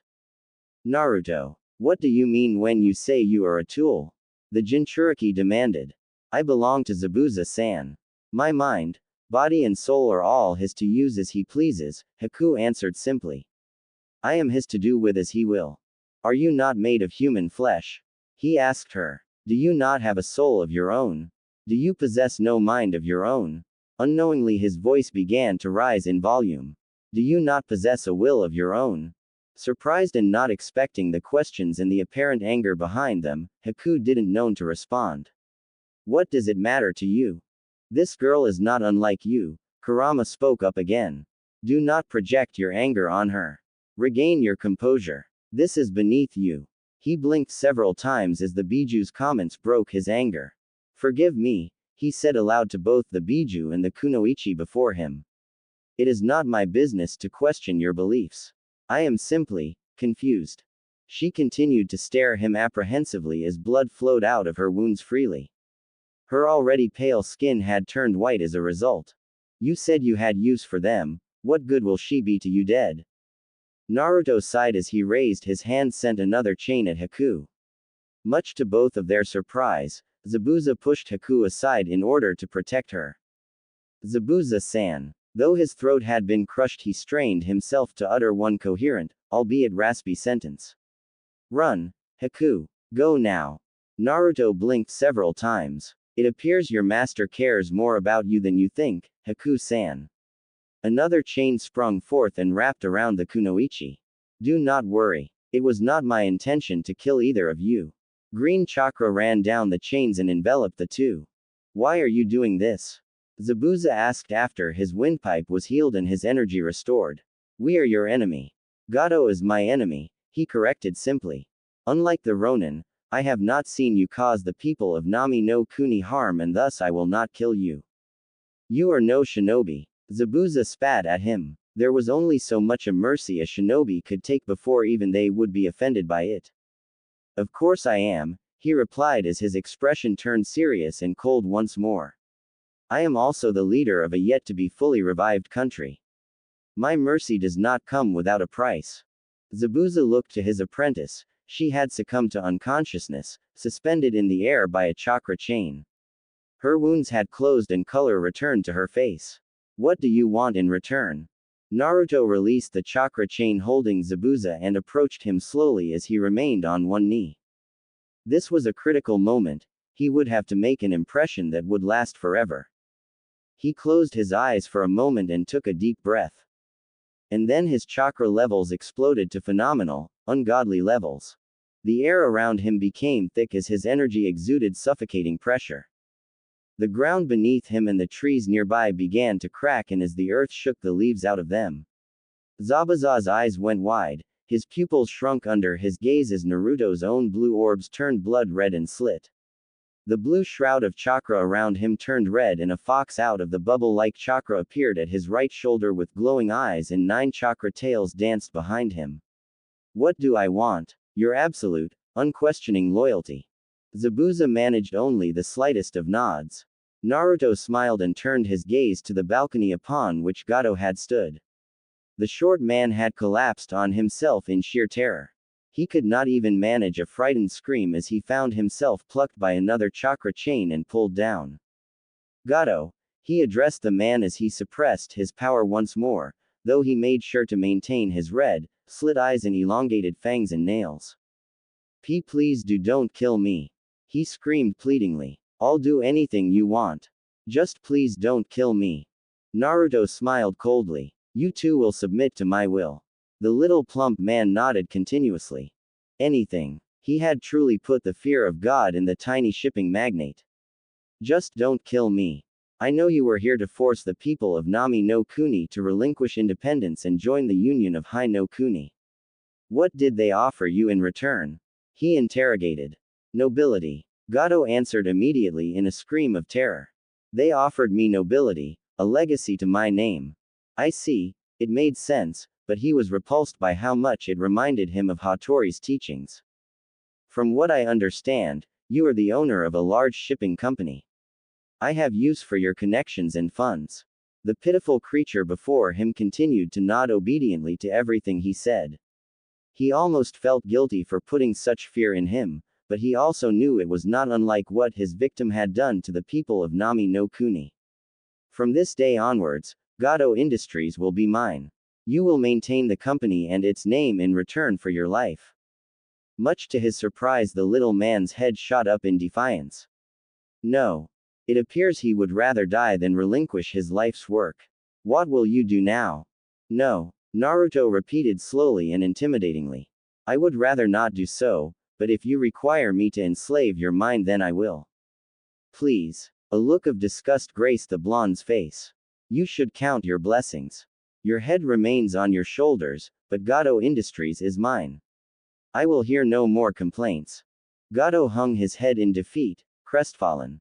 You might as well kill me then. I will never surrender my life's work, he muttered despondently. We shall see about that. Death would be too sweet for you, he said as he placed a hand on the short man's head. Kurama, you're about to have a visitor. You can be exceptionally cruel when you want to be, Naruto. I have no pity for a man that has none for the people whose lives he has ruined, he replied coolly. Gato's eyes turned dull and unfocused. He began to drool as his subconscious was pulled into his own mindscape. Minutes later, he released his hold on Gato's mind and watched with mild amusement as he continued to scream, his throat dry and hoarse. He waited a few moments for the shipping magnate to calm down. You will submit or I will feed you to my partner, he threatened one last time, with absolute finality. Gato's bulging eyes were set in absolute fear. What are you? I am many things, but to answer your question specifically, I am the proud Jinchuriki of the greatest of Biju, he answered as his eyes bore into the greedy little man, cold and unforgiving. He and I do not particularly want you to continue to live, but we will allow you an opportunity to repent. From this day until your last, you will serve me faithfully. Do we have an understanding, Gato? Yes. Gato finally submitted, his head bowed by his feet. That is what I wanted to hear. He left the sniveling businessman where he was and turned to the forest. Come out, Kaiza. I will not hurt you. The fisherman appeared slowly from behind the trees. He looked almost as unnerved as Gato was terrified, breathing heavily and sweating profusely. You're something else. Naruto smiled disarmingly at the man. Come, we have some good news to share with the people of Nami no Kuni. You'll have to calm their fears after releasing your chakra like that. There is no way they didn't feel that, Kurama reminded him. Nami no Kuni, Town Hall. It was an hour or so later and Naruto found himself in the town hall. Upon hearing his explanation when he returned, Tazuna and his family allowed themselves only a few minutes to rejoice before the bridge builder and his grandson set out to spread the news and call people to the town hall to celebrate, during which an emergency militia was formed. The militia would tomorrow begin apprehending the Ronin that had remained in the town and terrorize the people. All illicit operations were to be dismantled with a vengeance. Taji had not at all approved of his releasing his chakra to such an extent, but he had told her his reason behind it after reassuring Tazuna that there had been no earthquake. She was worried he had shown too much mercy in letting Zabuza and his disciples live, but he reassured her that they would sooner flee the island than risk fighting him. Though he was certain they would do neither, he had made sure to mark each of them before leaving them with instructions to secure the base of operations and eliminate all Ronin that remained to fight. The people of Nami no Kuni were tumultuous in their cheers of rejoice. Naruto had distributed supplies they had on their ship. He was certain there was enough food to feed all of them for at least a day.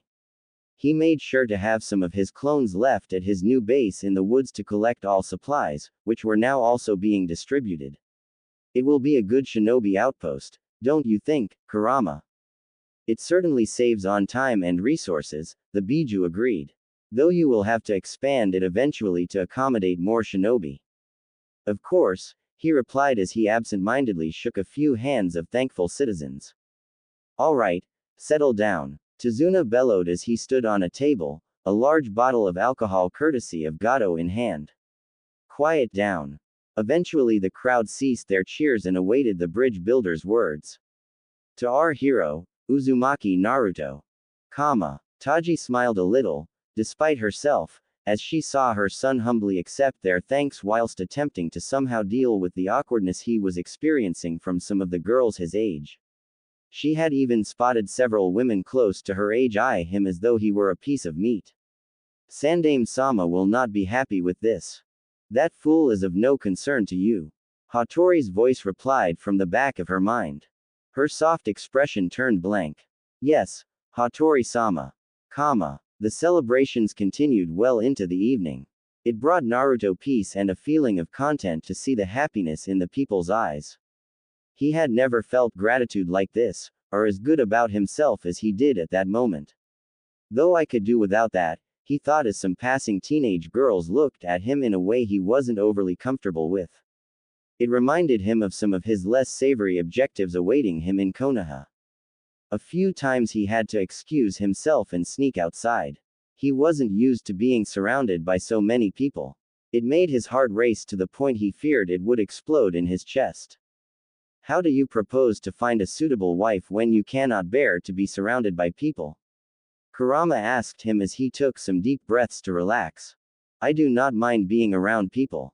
I'm simply not accustomed to it, Kurama, he replied after a moment. But you have a point, he conceded as he made to return to the party. Tazuna stumbled outside the town hall in a drunk, loud and cheerful. There you are. Do you need me for something, Tazuna-san?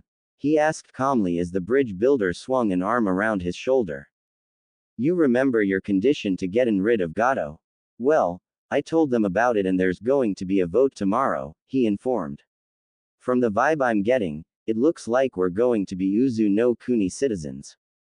Naruto smiled genuinely, satisfied with himself. That is good news, Tazuna-san. Am I going to have to call you Daimyo-sama now? The bridge builder joked between sips. My friends can call me Naruto, he answered as he absent-mindedly patted his stomach. You have done well, Naruto. You have saved these people and secured new land and an increased population for Uzu no Kuni. That is quite impressive, I must admit.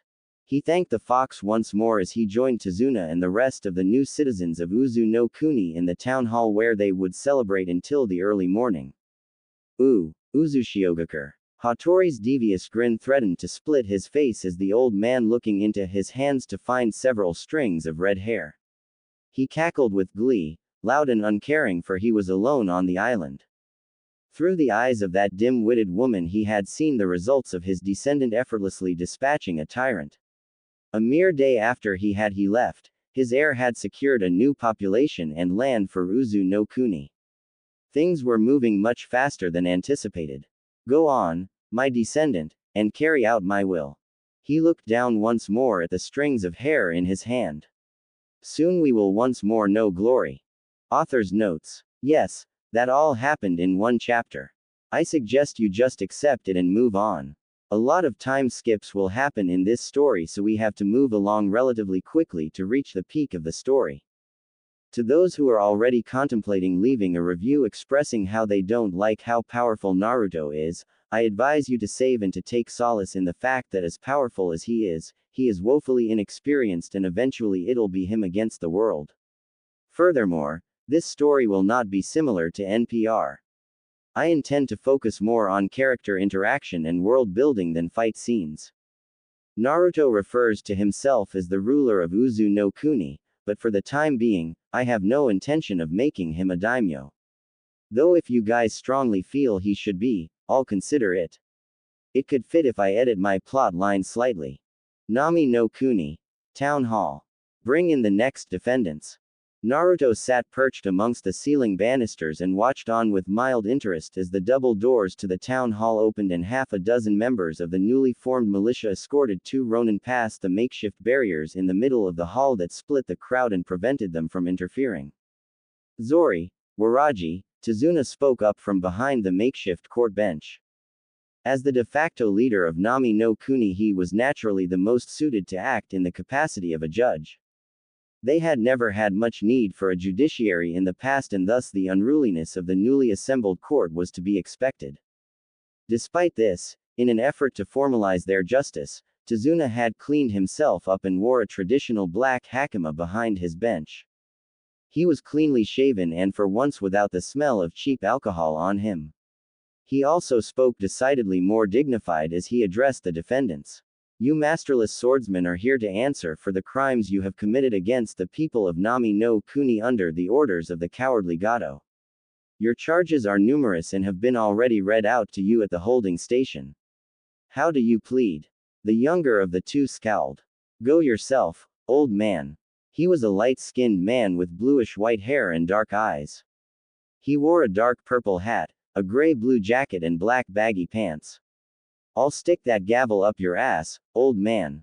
Calm down, Zori, said his partner Waraji, a tall man with tan skin and shaggy brown hair parted three ways. Waraji wore an eye patch over his right eye and his entire body was adorned with tattoos hidden poorly by his loose-fitting kimono. We plead not guilty, Waraji answered for the both of them with an arrogant sneer.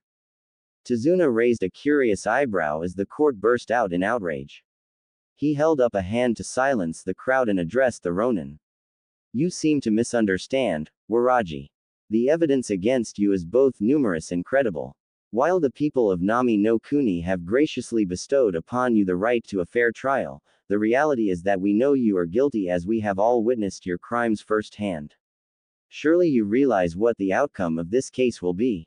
Where is your evidence? Waraji challenged the bridge builder turned judge. What proof do you have? 'Cause if it's only eyewitnesses you have, well, maybe that'll change somehow. Is that a threat? Tazuna demanded. Of course not. Nothing of the sort. Honest. Waraji continued to openly mock the court as he raised his hands in surrender. His lone eye glanced meaningfully to his partner. While no match for shinobi, they were still skilled swordsmen trained in the art of iaido, the art of quick sure killing strokes of the blade. They could murder everyone in the town hall in mere seconds if they could get their hands on swords. Their own had been confiscated after they had been caught trying to escape the island on one of Gato's ships. An opportunity presented itself the moment the guards behind them shifted, relaxing their guard for only a moment, but it was long enough. In an instant Zori and Waraji threw off their guards and disarmed them from their swords. They shared a wicked grin at one another as they made to attack Tazuna first. It was at that moment, just before their blades could reach the bridge builder, when an invisible force caught them, rendering them unable to move. What the? War? A.G. Naruto jumped down from the banisters and stared at them with a chilling look. I had a suspicion you would try something as foolish as this. Had they been able to speak they would have probably cursed him. Tazuna-san. The village leader took the hint and struck the bench with his gavel thrice. Court dismissed for today. Tazuna looked to the militia as the crowd begrudgingly began to leave. Let's not let that happen again. Sorry, Tazuna-san, Uzumaki-san. That was close. It's fine, just be more alert next time. Tazuna turned to Naruto with a grave expression. What are we going to do with these two? What I suggested the first time, Naruto answered, then clenching his fists. Crack, crack. The lifeless bodies of Zori and Waraji dropped to the ground with dull thuds, their eyes still open in shock and grimaces of pain etched on their faces. I will show no mercy to any aggressors, Naruto said as they stared at him with shocked expressions. Naruto waited outside having anticipated Tazuna would try to catch up to him. Tazuna-san. He waited for the older man to catch his breath. The referendum will be tonight. Yeah. Tazuna breathed heavily, nodding several times. Do you really think that was a good idea, snapping their necks like that? Yes, he answered simply. Just because you have the power to kill a man as easy as snapping a dry twig doesn't mean you should, ya know. Naruto resented the look in the old man's eyes. That is not why I killed them. I killed them because they were a threat and they were never going to change.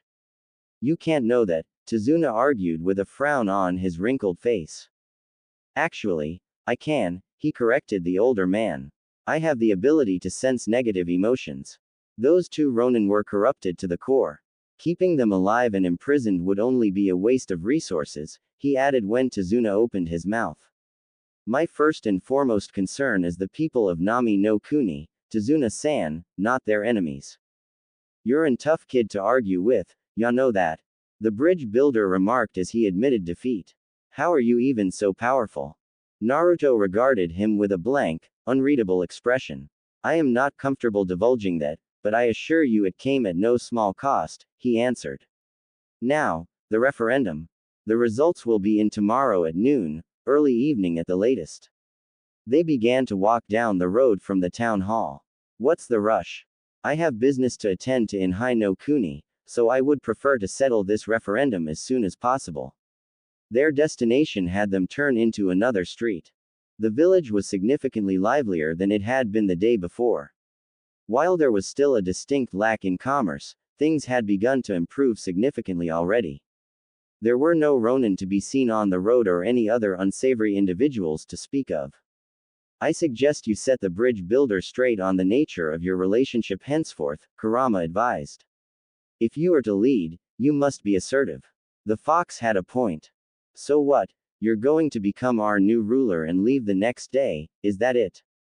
Tazuna demanded in a tactfully quiet voice. What's your game, kid? Agreed. Naruto stopped mid-stride and looked Tazuna dead in the eye. First, I think it would be more appropriate you address me with more respect henceforth, Tazuna-san. As much as he had come to like Tazuna, he was still an Uzumaki and Hattori had raised him to know exactly what that meant. He was the last of an ancient lineage that had been around for centuries. He would not tolerate disrespect or suspicion from anyone, least of all a soon-to-be subject. Tazuna slowly nodded as he took a step back, though more out of instinct than intimidation. All right, Naruto-san. He would soon have to change that suffix to something more relatable to his status, but Naruto allowed him the process of getting used to having a ruler and thus simply nodded. That's better. They continued their gait, headed for the health center that had been set up in the market square.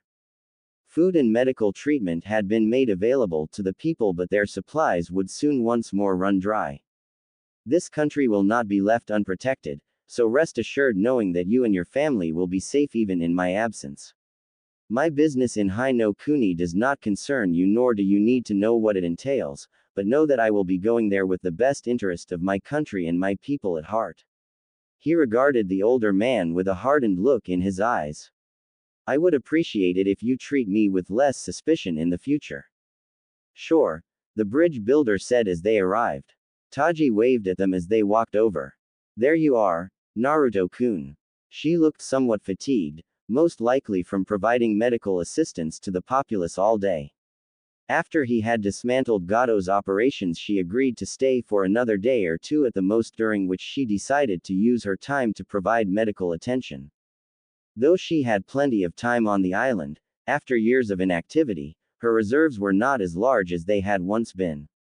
With a pang of guilt, Naruto approached his mother with an extended hand. A little formal, don't you think? Tazuna joked as they grasped hands. His eyes widened upon finding Taji's energy visibly restored from mere touch alone, as visible energy washed over her and more color returned to her face. What was that? Naruto permitted his mother to kiss his cheek as he explained what had just occurred. I transferred a portion of my chakra to my mother to replenish her reserves.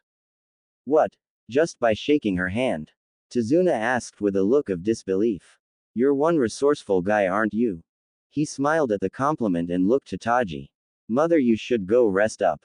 I'll take over for the rest of the day. All right, I'll go help Tsunami-san with the cooking, she agreed, wiping sweat from her forehead. Don't be too late.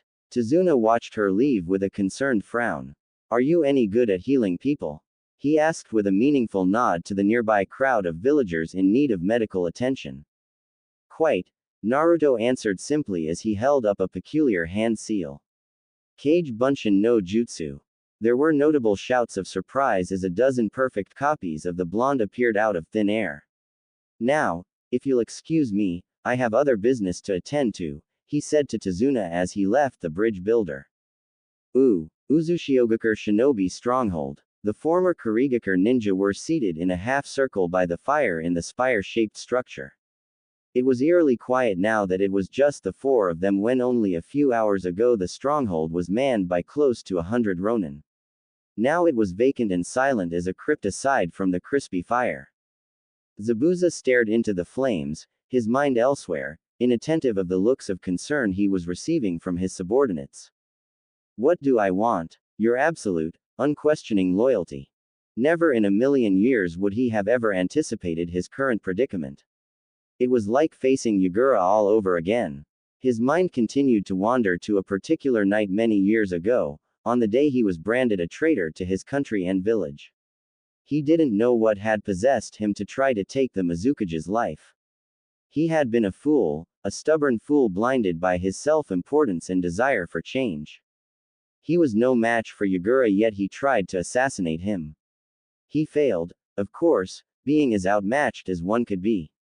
His escape was rather curious. How he managed to get away was a matter often on his mind. He had gotten the drop on Yagura certainly, but there was something that night that allowed him to get away, something unexpected.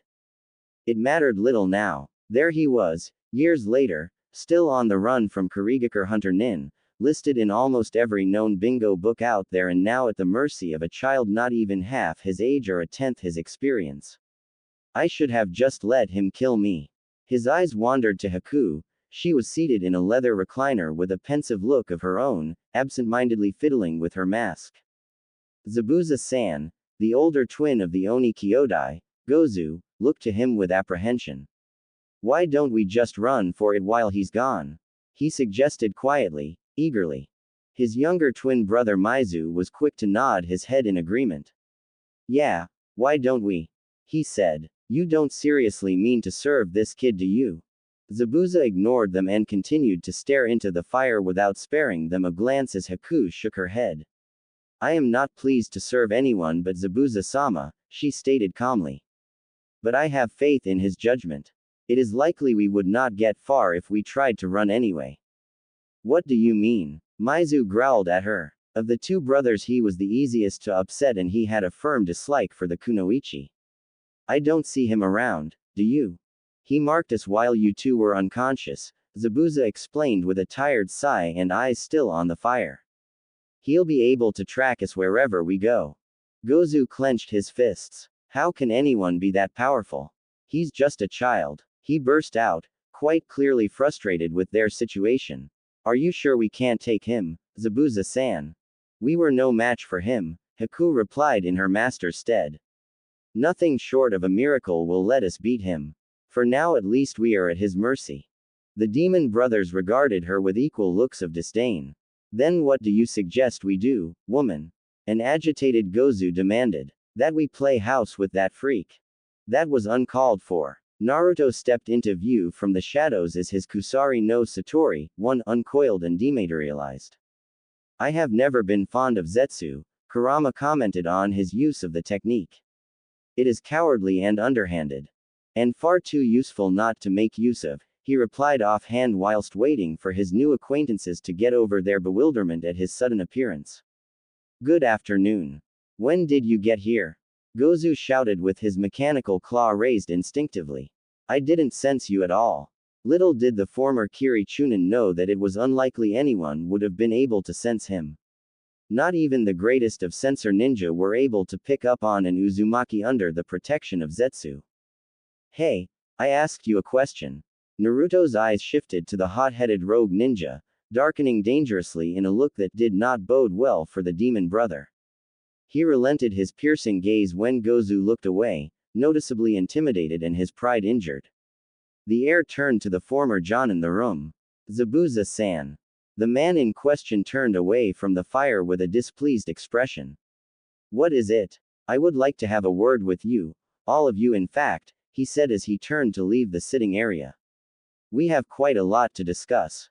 Ooh. Naruto maintained a steadfast pace as they walked through the forest. He could feel their unease but made no attempt to change that. He would rather they fear him now and grow to respect him later if that meant they were obedient for the time being. Where are we going, Naruto-san? Haku asked politely as she walked beside him. Naruto glanced at her. He was a little disappointed she had decided to wear her mask. He liked her face. I have something to show you, he replied purposefully vague. Did Zabuza-san tell you why I decided to spare you? You want us to be your servants, right? Mizu's tone was laced with resentment. Not at all, he denied with the same disarming smile he had grown accustomed to use since his arrival on Nami no Kuni. That only seemed to put them more at unease. Was he that suspicious? In a way you could say so perhaps, but my true intention is not to make you my servants. Then what do you want from us, boy? Zabuza demanded impatiently. His smile faded and his voice turned cold. I would prefer you address me as Uzumaki-san or Naruto-san. It irritated him that there appeared to be a presumption that men several years his senior could address him so disrespectfully. I'll have to insist. Naruto-san then, Zabuza said with an annoyed grunt. You want our loyalty but you don't want us to be your servants, exactly what do you want from us? They had reached the northeastern beach when Naruto stopped. He looked over his shoulder and then pointed into the wide, blue distance. I come from a country a day's travel by ship from here, he revealed to them. It is called Uzu no Kuni. It is unlikely but you may have heard of it. I thought your name sounded familiar. Zabuza stood beside him, arms crossed as eyes veering into the distance. I came across some information about that place some years ago. The Hazuka clan originated from there as well before they found Kurigakure in Mizu no Kuni. Naruto refrained from parroting Hattori's bigotry with regards to that particular clan. It was once a kingdom ruled by my ancestors. Many centuries ago they gave up their claim to the throne to create a shinobi village, Uzushiogakure. The Hazuka clan was a part of it before they turned traitor. He smiled at Haku. The Yuki clan was also a part of Uzushiogakure, as were many other clans, some of whom defected with the Hazuka to create Kurigakure, including the Kagaya clan. Zabuza raised an eyebrow as he shared that particular fact. So this is what you meant when you said we were relatives, Haku said with sudden realization, hazel eyes brightening with intrigue. Naruto nodded. Of course, I hold no grudge against you personally, he assured her. I was raised on Uzu no Kuni by my surrogate mother and ancestor, Uzumaki Hattori Jisama. Once he passes, I will be the last known Uzumaki. It is my duty to rebuild what has been lost, and for that I will need your assistance. You intend to rebuild a country that was destroyed nearly a century ago with only 4 subordinates. Zabuza doubted him. You cannot possibly be that foolish.